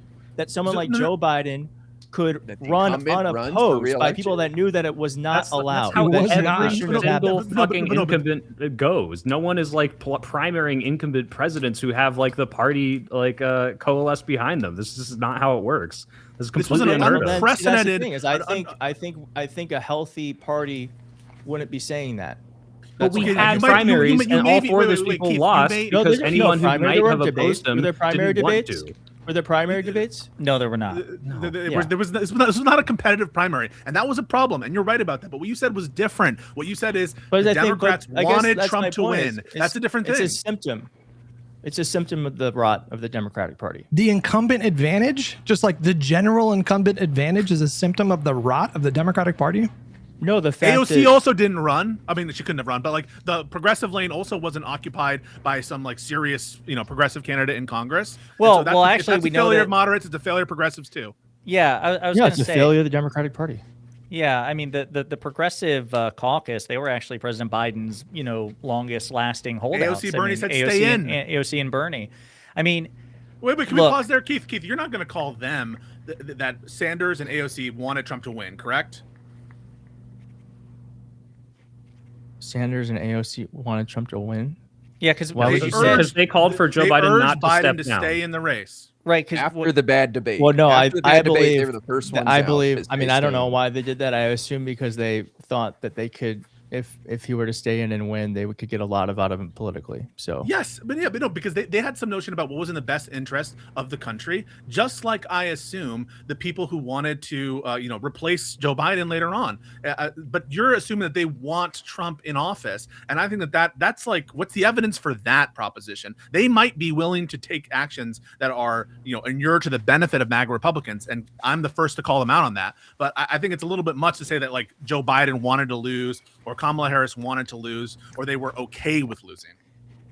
I think it's being a little unfair maybe to Keith. Let me try to defend. I think Keith is saying Democrats enjoy having MAGA and Trump as a foil, and maybe they're too reliant on it. Is that what you're trying to say, Keith? Yes. No, but you said what's the evidence of that? That's fair, because we do like pointing at MAGA and saying we need to stop this. This rallies people. I know all of our channels do better when MAGA's in power. I know not a single person here would deny that, but that's not good. That doesn't mean I want MAGA to win, for USA to get dismantled, for our rights to be fucking shot, right? Like, this is ridiculous that we like, oh yeah, like, well, I really want to make money on my YouTube channel. No, Democrats really want to like garner support. I don't think you want MAGA to win, but I'm just saying I don't think that it's keeping a lot of established Democrats or like high-paid consultants up at night that they get to run against Trump for a third time. That's all I'm saying. Well, what would be the end goal of that? I'm sorry, I just don't quite understand this argument about what's going on here. Like, what's the end goal? Like, to make money as because we're not consultants talking about streamers, right? We're talking about politicians. We're talking about consultants. We're talking about the party. Why does the party want Donald Trump to win? Even I'm not that cynical about the Democrats. I think saying want Donald Trump to win is just like me being, it's just like you're repeating rhetoric that is very, very common in those spaces online. They say this constantly.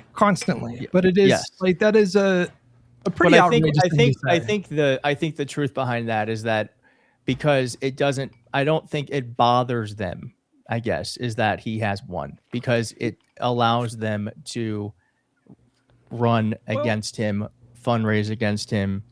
Sure. Silver linings. I mean, like, the claim is that all these politicians just do not care about the worst effects of Trump's rhetoric and policy, and they're just like, yep, it's good for me. Like, they're all just self-serving, narcissistic. Like, there are politicians that exist like this, but the idea that the entirety or even the majority of the Democratic Party can look at all the damage being caused and just say, oh, well, it's good for us, like, that's ridiculous. So Keith, I would try a different approach. This would be my pushback, or my I guess question to you is like, Hutch would tell you, and I think he'd have a fair point here, which is, it seems that the elements of the anti-electoral left, and again, not to pick on Hassan, but since, his name was invoked, Hassan would be an example of this, where actually the thing you ascribe to the establishment Democratic Party, perhaps it exists in some form from feckless moderates, but it also exists on the leftist fringe. People who, for example, like, if you didn't endorse Kamala Harris to win in 2024, I would say by definition you preferred Trump to win, and you were comfortable with Trump winning, right? Or Josiah, take the Mike from PA, who literally outright just says, I am happy Kamala Harris lost. It's not even like mask on. He's just like, yep, it's better for me that Trump won. That's like the kind of people we're dealing with.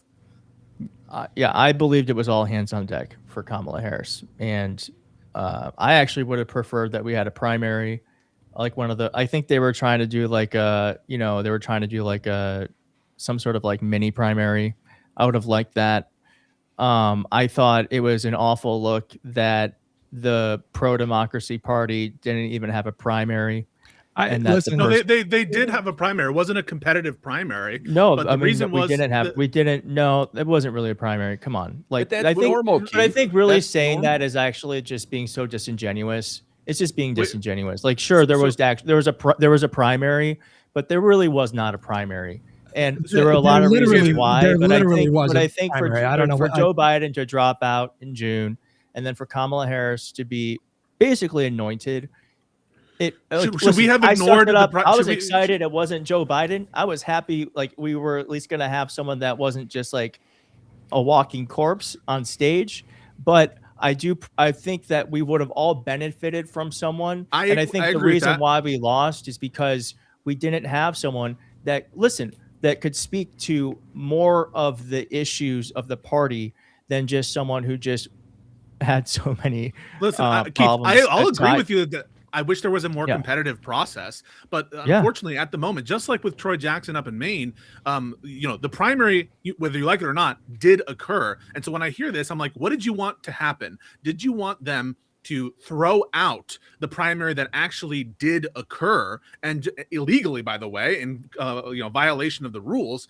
To me, I would have preferred that every single one of the members or the delegates actually would have participated in a more competitive process, but it didn't work out that way, and that's to the shame of Joe Biden. But again, it doesn't mean that there's this nefarious intention to just like keep Trump around to like make money for consultants. I think that's a step too far. No, I'm not alleging that. Did the national DSA endorse anyone? Did the national DSA endorse anyone for president in 2024? I have no idea. Do you know? Are you asking? I don't think they did. I don't think they made any endorsement. Yeah, well, again, Keith said that it was an all hands on deck thing, and I'm sure he would agree. DSA, they were not hands on deck on that fight. Listen, Keith, I'm sure Keith would agree that DSA to get that lady elected. Okay. Yeah, I mean, I'm grateful, but I wish more people, especially groups like DSA, did more to help the second Trump term. That's been an absolute catastrophe. But so, Keith, I'm curious what your position is on that, because that's been a source, I think, of tension in these like ongoing, online feuds or whatever. Again, the idea that the idea of vote blue no matter who, right? There's this tension now among leftists who are pleased with the results of primary elections, be it Abdul or Chevalier or Mamdani or whoever it is, like when he was running for New York City mayor, and the expectation was, okay, moderates, now you need to get behind the candidate, which I think is perfectly reasonable, because I am one of those morally superior vote blue no matter who kind of guys, because I'm consistent. I don't care if it's a fucking moderate candidate or a progressive candidate. I think that it is an all hands on deck situation when the alternative is a Republican. But to the frustration of a lot of people, that has not been the calculus of the quote unquote DSA left, or Hassan Piker, or many of the actual candidates themselves who did not endorse Kamala Harris or Joe Biden. As far as, somebody who advocated for Kamala Harris as you did, but is also a member of the DSA, how do you square that circle? Because there's a lot of bad blood in the coalition. A lot of people are now going to say, okay, well, now that your DSA candidate is the candidate, maybe we withhold our vote because you did it to Kamala, you did it to this person, you did it to that person. We're not going to have two different sets of rules. Well, I would say this. I would say, like, two rights don't make a wrong. I would also say, or two wrongs don't make a right. Yeah. And I would also say Hassan Piker, I from what I understand, because I did a video on this, because I mean, it wasn't even the full idea of the video, but like it was like an aside where I was like, I really wish that he would have just supported her in the general. And then I think he watched on a stream, and I think he said that he did support her. So I don't know what the truth is. Don't pull that bullshit, dude. Look at what he's doing right now with all his money and time, and tell me he didn't fucking completely drop the ball in 2024. Okay. Well, I don't think it's his responsibility or anyone's responsibility to be 100% his fucking responsibility. You have a base of millions of people, and it's an existential threat from the right, and you think it's not his responsibility? Wait, we give Mehdi Hassan more flowers. We give Mehdi Hassan more credit. I know, but I'm just saying I think most progressives and leftists understood that it was like all hands on deck. And I think it's just like not helpful. Most, but not all. I agree with Widow. I just want to say most, but not all. All right. Let me give you what I believe.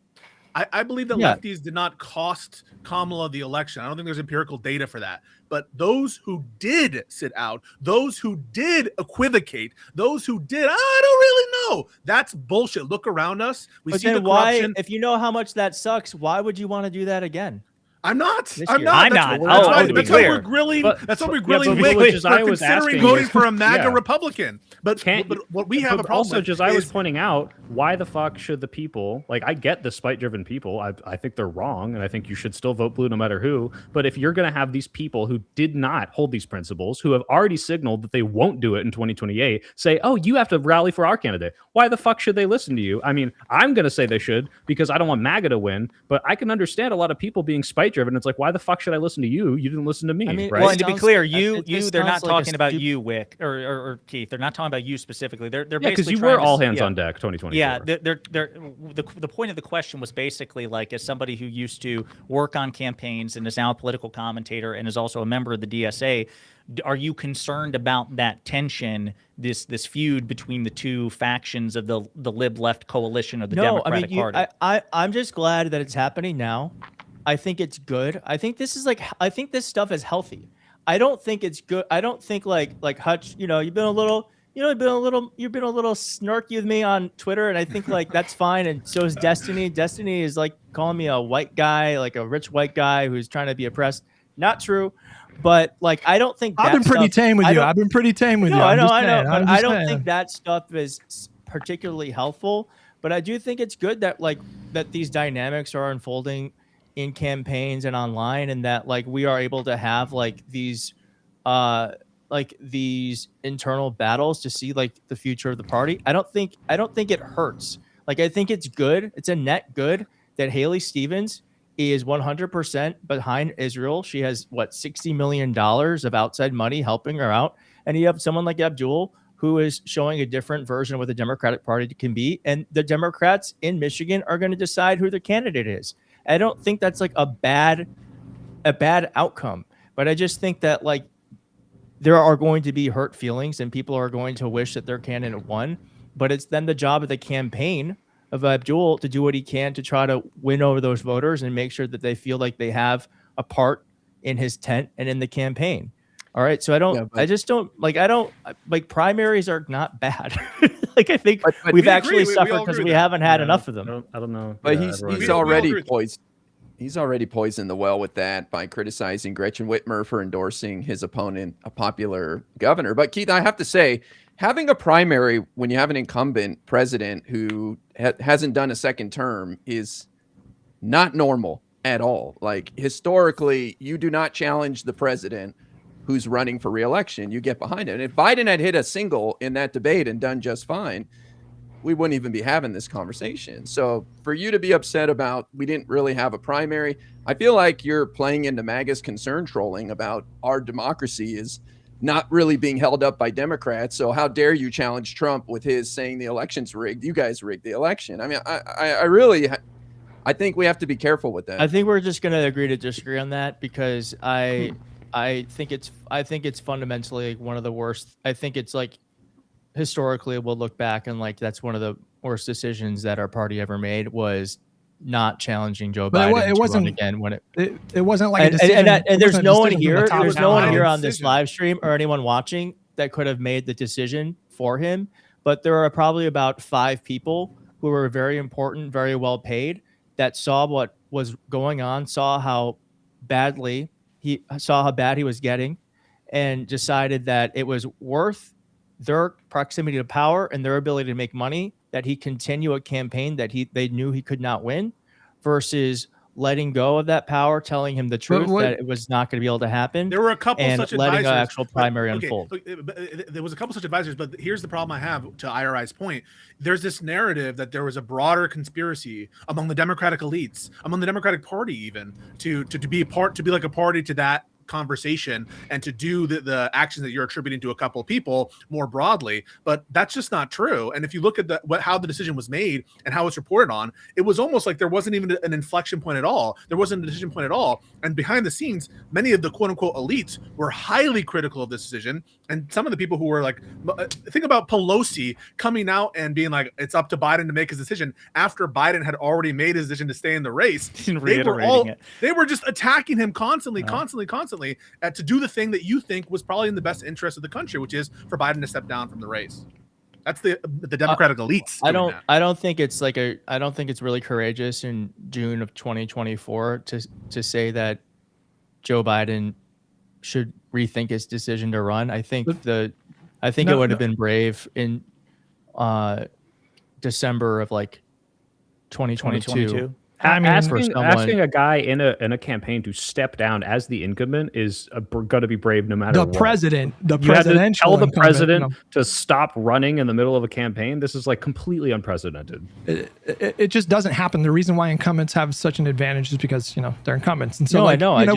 We did have a primary. You can say that, like, I don't know what you're suggesting. Like the DNC should have gotten involved in what, like elevated who, like Marianne Williamson, like who, like nobody wanted to challenge Biden because he had enough support from primary voters to easily coast to. Well, that's not like a second. But I guess if I'm remembering correctly, polling always said, even after the November midterms in 2022, that the Democratic Party wanted someone else, and that they thought Joe Biden was too old. Not true. That's not well. They had concerns about his age, but he had the support. I think that there was, he had the support, Hutch, but I think there was polling that Democrats would have preferred someone else and someone younger, etc. So at that time, I could be wrong about that. That's you and I weren't like behind closed doors, but the people closest to him knew that he was starting to age rapidly, and that was just never disclosed to us. And I just think that's. Well, I mean, that's true. I mean, we all saw it with our own eyes, in June 2024. But we saw it with our own eyes. I don't know what they would disclose. Yeah. Like Pelosi's going to hold a press conference and be like, guys, Joe Biden's lost. No, I know, but yeah, they could have went on record and say, Joe Biden is losing his step, and I think he can serve out it. There are things you can do. It would probably have cost them. To validate Keith's position here, I'm using shout out to Rob Knorr. I'm using Claude here to find polls here, but there were multiple polls in 2022 with pluralities or majorities of Democratic voters saying that they wanted a different leader in 2024. I take your word for it. I take your word for it. But I mean, push comes to shove, though. Like the what counts is like the votes, and if people had an opportunity to step forward and come on, man. And run their own campaign. Are you really saying the votes matter when it's Marianne Williamson, which, by the way, I don't hate. Of course they matter. What do you mean? Versus Joe Biden, like that's it's not a real primary. Well, I don't know what that means though. Like like the DNC, who would they have like elevated to challenge Biden? Yeah. Nobody wanted to run against him. Too. That's not that he doesn't elevate anyone. It's just that's I guess that's like back to my point of like. There's a fundamental sickness in the Democratic Party where there is, and we're seeing it kind of play out in real time where like, they think primaries are offensive, that we're every single election with an incumbent has been run for the entirety of history, pretty much. It's a sickness. It's a sickness that has existed since the dawn of America. I know. Where's this talking problem? It is. I mean, listen. We used to not even have primaries. I think this is good that we have these now, because it used to be that we didn't even have primaries, right? It used to be that like truly party bosses picked the nominee. So it's good that we have this, but I just think that it's just, to me, a sign of something that could be better, that we really should feel that people should be able to challenge the leader of the Democratic Party. No one did. And they lost really bad. No one did. No one. Well, four people really did actually, right? So Keith, Palmer won the America Samoa primary. Dean. What was his name? Dean Phillips. Yeah. No, not Dean Withers. Dean Withers is a bit too young for guys. Dean We're Phillips. coming up on 2 hours. Do we want to give our endorsement of Saeed or Stevens before the big election tomorrow? All right, Saeed wants to expand. Saeed wants to expand the Supreme Court, so I am Saeed all the way. I'll start. Keith, are you? By the way, Keith, real quick, are you pro packing the court? Please tell me you're pro packing the court. Yeah. Okay, there we go. Okay. Pack it. All right, I'm pro Saeed. Money out of politics. I want. He's pro Ukraine. Pack the court. He represents a more strong vision. I say think pack the does. court, Soy. Say it. And pack the court. Thank you. Hutch, your turn. Call me Switzerland. Strategic neutrality. On wow. Okay, Wick. But you will endorse the nominee, correct? Sure. Yeah, of course. Sick. Well, I'll say it again. If El Sayed wins, I will not vote for him in November. So I'm just not going to do it. I hope other people vote for him, though. But in all seriousness, I'm in California, so it doesn't matter. I'm joking. But I support Stevens. Based on the polls, she has a better chance against Mike Rogers. I don't agree with Keith that he's got more room. I think he's got more people to lose. In fact, I think a lot of those Stevens people are going to go over to Rogers, who could have been one, because he's being put on. There's a show being put on that he's too extreme, and he's associating himself with people like Hassan, who I think it's unnecessary blow to his own campaign to associate with that guy. And I think the polls show he's losing to Rogers, and I don't know how he's going to clean that up, because Gretchen Whitmer's not going to come out heavy hitting for him after he talks shit on her. Keith, what about you, buddy? I think you're next in line. Let's stick it to him. Stick it to him. With You're going for Abdul. Stevens? with Abdul. And what about you? I'll say for sure. I think whoever wins, I would plug my nose and support, just regardless. I think that's like the general consensus, right? Like anything but MAGA. Sure. Vote blue no matter who. That's right. Some people Vote blue on this no show matter who. hadn't been saying this, but I think everyone here agrees. I do want to say, though, Keith, Hutch looks scared. I think no, it's not you. It's not you. Sorry. I think we have a bigger problem in the Democratic Party, where we've turned it into a sport to shit on our own leaders and our own party. And it's like we think we're helping by criticizing, whereas we've got rock stars like Tallarico and John Ossoff, and some people may be unhappy with Chuck Schumer, but he's the reason why we have some of these people like Roy Joe Cooper, Manchin. Mary Patola. He's the reason why we were to achieve so much stuff under Biden with a 50-50 split Senate. And I know a lot of people say it's crumbs and all that, but I was making a point earlier. The Inflation Reduction Act and the American Rescue Plan, these got people the ability to afford their health care for 12 million people for 5 years through no help with the Republicans at all. So I want to encourage everybody to be more of a cheerleader for the Democrats. Highlight the positive, because when people out there hear the Republicans shit on the Democrats and then they hear the Democrats shit on the Democrats, it's like, why would I support the Democrats? These people suck. And wait, to IRI's point, we should just clarify for Keith's benefit, because I don't know how familiar you are with IRI's content. He is equal opportunity. When he says Democrats, he also includes Zoran Mamdani. He is, he'll celebrate Mamdani's successes as well. He's not just talking about establishment Dems. So if progressive Democrats win their primary and then go on to win the general election and they contribute to the Democratic Party's success, he'll cheerlead them too. And I do agree. I think that in addition to criticizing the party, you also have to highlight its victories. Wait, Pisco, you didn't say who you were endorsing. I did, but if you didn't hear me, I said El Sayed on issues related to structural reform, court expansion, and yeah, I think he's more likely to vote to do those things. So yeah, now that some polls are coming out showing, I think it's still equivocal, and it's in terms of the lead that Stevens has relative to El Sayed over Rogers. But that's the reason why I'm supporting El Sayed. And at this point, there's also polling indicating that I think El Sayed is the overwhelming prohibitive favorite to win the primary. And at this point, I think people just got to start dealing with the reality that we got to support this guy. All right. Well, sorry we couldn't go for 8. Oh, go ahead. Oh, sorry. Last thing that I've been meaning to get out. I think there's supposed to be a natural, and a lot of you will probably disagree with me because I'm, of course, further left than probably everyone here. I think there's supposed to be a natural ebb and flow of the party and the ideologies and the people and the members and all of that. I think that there's right now this resistance to that slow progressive change over time, and I think this conversation will look very, very different once we have another Democrat back in office and also have the House and Senate. I agree. Hopefully, and I agree sooner than that. I think the midterms, if they go well, Democrats back in power with the gavels in the House doing investigations are going to show leadership. People are still sour from the Biden-Kamala loss in 24, but they're about to see a whole new side of the Democrats. So I think it'll boost morale and change the conversation for sure. Guys, I need to ask Guy, would you consider joining the DSA to alter it from within? Subversive. Would you subvert the DSA? Yes, I have my keffiyeh. I bought a keffiyeh. I'm ready to go to my first DSA meeting. You did not. Liberal entryism. Let's go. Wait, I have a question for Keith. Keith, in terms of the Democratic primary for president that's going to be shaping up, who do you have eyes on? Who's exciting you?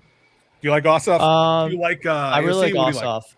I like Ossoff, but I worked for him, so I feel like that's not fair. Yeah, you're biased. I You're biased. I forgot about that. I would like to have worked dude for a can sit on president, a mic. please. So Ossoff is actually standing off screen with a loaded gun, telling Keith to give that answer right now. Okay, your non-Ossoff selections, like who would be your roster? Can we just pause? Yeah, I want to go there. I don't. Wait, pause. I want to ask about the Ossoff stuff. Ossoff is a moderate. You would agree with that, Keith? Yeah. Yeah. So he didn't even have the balls to run against Biden in 2024 because he was part of the sickness. True. All right. Sorry. Go ahead, Josiah. My bad.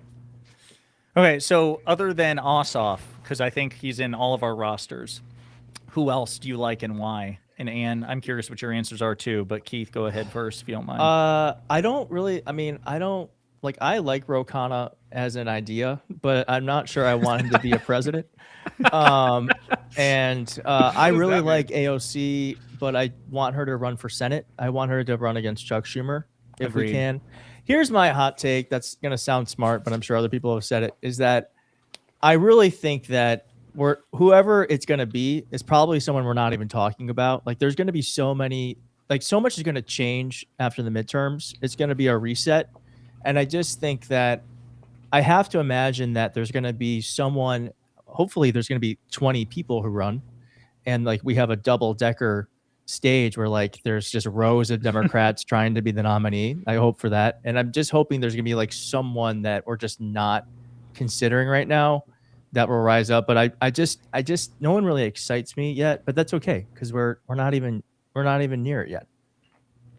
What are your priorities, just out of curiosity too, about what they should do? Bro, I want someone to be like, lock him up. I want lock him up. I want someone that's going to go after Trump. All this fucking, can we swear? All of this fucking insider trading, the grifting. Like we have to be a nation of rules and laws. We have to be. And so there has to be my ideal candidate is like, we're going after all the crooks. You should be fully in the tank for Newsom then, right? What? You should be fully in the tank for Newsom, I don't right? think has he said that? I don't think he said lock him up, but I think Newsom has for sure. I think Newsom has for sure come out like pretty strongly about accountability, and I'm all about that. He has a visceral hatred of Republicans that goes back decades. That guy will be aggressive if he gets the nominee, which I don't hope that he does, but. So, all right. Anne, what about you? True. We talked about this actually, Pisco, a while ago. I don't know if you remember this. You were on TikTok, and I hopped on your TikTok panel. Yeah. Yes. Wait, I mentioned. That's right. Okay. Okay. I forgot about but I remember it. Yeah. I'm just chopped liver, but no, I mentioned then, and I'll reiterate this. I'm very Ossoff pilled. I think if I had to pick a viable candidate, I'm not opposed to Newsom. I think obviously in an ideal world, probably AOC. Already, all right, what Keith said there, but I'm still I want somebody who's like vehemently anti-ICE. Same kind of vibe that Keith is on, the lock 'em up kind, the like I need someone who's gonna come in here and be like, look, these thugs are out in the street arresting your neighbors, causing fucking havoc. Like we need somebody who has like the fighting rhetoric, we gotta cut this shit out. What Andy Bashir sneaking in there with his like fuck. Did you see his post about Rand Paul? Like he's like Rand Paul, if he had balls, would be in Donald Trump's hands or something. Like, you're just talking mad shit. I'm like, Andy, the Mr. Rogers of U.S. politics. I know. I was not expecting that. Yeah. Because that's my big knock on Andy. I used to live in Kentucky, and I like Andy. I think he's a very competent governor. He's very popular. He has a way about him, but I just don't think as a general proposition he has the ruthlessness necessary for the next Democratic candidate. And if we get another Joe Biden, I'd still maintain Biden was the best president of my lifetime, but we need a departure from Biden when it comes to the whole, we're just moving forward. Oh, no, I want at least the first and second term of the next Democratic administration to be all about punishing corruption and structural reform. So, I mean, Biden's DOJ did indict Donald Trump in two different jurisdiction. Here we go. The fucking Neither- Merrick neither- Garland neither- fan club we right fuck- here. Fuck Neither Merrick here nor Garland. there. Yeah, Merrick Garland really. Merrick Garland Thank you should for be your 20. service. Merrick Say it, Garland Keith. 2028 is what you're saying. That's what you want, Pisco. It's the Listen, world I that don't think- Pisco wants. Let him retire, but I think he gets way too much shit. You should be giving shit to the Supreme Court for Trump versus United States. That horrible decision. By the way, folks, if we're plugging stuff near the end of the show, I have a 10-hour immunity debate starter pack. Oh my god! It's already uploaded. But I'm gonna make it go live tomorrow. That's And crazy. you can watch all those debates that I had about the immunity decision. All the SEAL Team 6 memes, they're all coming up. So yeah, It's the been debate starter uploading pack- for 3 weeks. It's been Yes, uploading. I'm in Japan right now, and so it was actually slow to fucking upload that shit. But we're good, we're a go, and I hope you guys enjoy it. All So right, wait, why well, are you for- calling this early? Like, why don't we just hang out? Like, we got. I gotta go. Word, I addict. think gotta people always go. yell at Fucking me when we addict. go too long. I was being responsible, but hey, I guess gotta who's go. not in charge of the pod anymore, Josiah? No, You I gave know, up I those know. I'm just saying. privileges. I'm here. Fucking Hutch. I want to read a text from you that I got from Hutch, literally as I was turning the lights on. Hutch, fuck you. The text was this. The text was, "Get in here, fucko. We warmed a seat for you." I don't remember. At 7:30. I don't remember typing that out. Hutch, you're like his cocaine dealer. He's trying to quit, and you're like, I am trying to I just quit." left a little line of this on the table. Who knows who will slurp it up? I gotta go. Spirited debate. I appreciate Hutch, you two what are you coming plugging? on. Just the stream starting tomorrow at some point and ending at some point. Normal Hutch streams. And what you got going on? Ooh, not a lot at the moment. Just follow me, Leftist Blondie, everywhere. All right, Keith, what you got going on? What you doing? You have a sign. None of us have illuminated signs. Oh We yeah, gotta I have a get on YouTube that. channel. I do a lot of breaking news slop. If you're interested in that, and I'm also on Twitter where I do a pretty good job beating up Republicans. So yeah, All or right. X. You calling Hutch a Republican? X. He also Huh? he also went through that fucking Max Miller fucking document I dump went and through video that dump. Dropbox Dude, that was and found some crazy good shit. Yeah. All you right, should check that Guy, out. what's going on with you?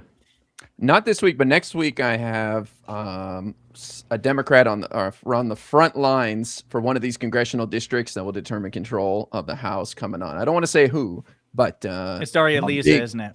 big name. No. It's Daria A Lisa big name. Well, I that is a wish. big name. That's got a lot of syllables, Josiah. Chevalier. Okay, look out for that. Josiah, what do you do? What do you even do? Well, I'm a recovering addict. wanna for come back these to the fucking podcast, panels. Josiah? No, I don't. I don't. That's the problem. I don't. Hmm. I don't want to. I feel the need to sometimes because you all say stuff that provokes me. And by you, I mostly mean Hutch, but occasionally the rest of you as well. I do have fun with you guys, but it's like a bender. I feel like an alcoholic at the end of a bender. Like, man, that was fun. I barely remember half of it, and I feel like shit afterwards. That sort of thing. So I'm a recovering addict in that respect. You can find me on my YouTube channel where I too do anti-MAGA slop. I'm an idiot focusing on the most powerful man in the world. I'm an idiot instead of like the 6 DSA members in Congress. I'm a fucking loser, fool. but yeah, it's weird. Are we at least a I little want to bit say this. more- Thanks for letting me on. I just want to say thank you for Oh yeah. letting me come on and talk and being nice. You guys are very nice. I hope the chat was nice. Probably not, but Thank you. No, thank you, Josiah and Ann, for coming on. You guys, Sure. you guys are all welcome to come back for sure. It's a lot of fun, and it's great to Yeah. get thanks. different. It's we're nice always to looking talk. for guests, It's nice so to talk to bug us. people. I'm so used to talking to myself. Yeah. I got a video coming out soon. My laptop exploded, but you can also see them at my parents' house. But don't worry, it is being worked on as we speak. So Are we a little bit more hope-pilled about the DSA left, slightly Not a left? chance, No, No, not after that exchange. No, yeah, I think Listen, like One every day, debate, one day. I take we the view. learned I just nothing. want to say, I think the view that there's a bunch of like really good progressive social democrats, as Keith Edwards, referred to, that are like whoever's identifying as a democratic socialist in those polls. I would say the vast majority are them. But specifically on the DSA, no, today's conversation did not alleviate any fear to that. I just would, even notwithstanding, it doesn't change anything for me, right? Notwithstanding that, MAGA is worse. And I think Soy Pill probably feels the same. I think Hutch probably feels the same. And everyone else probably feels the same. But it didn't alleviate fear specific to the DSA, no. Oh, come on, me and Keith aren't scary. No, I don't think because he's not there. He's not that afraid. That's the point. Like Pisco is not particularly afraid about a DSA takeover. That's why he says that. There's I gotta go. I gotta go. Love you guys. I gotta go. Bye. Bye, guys. Bye. Bye. Guys.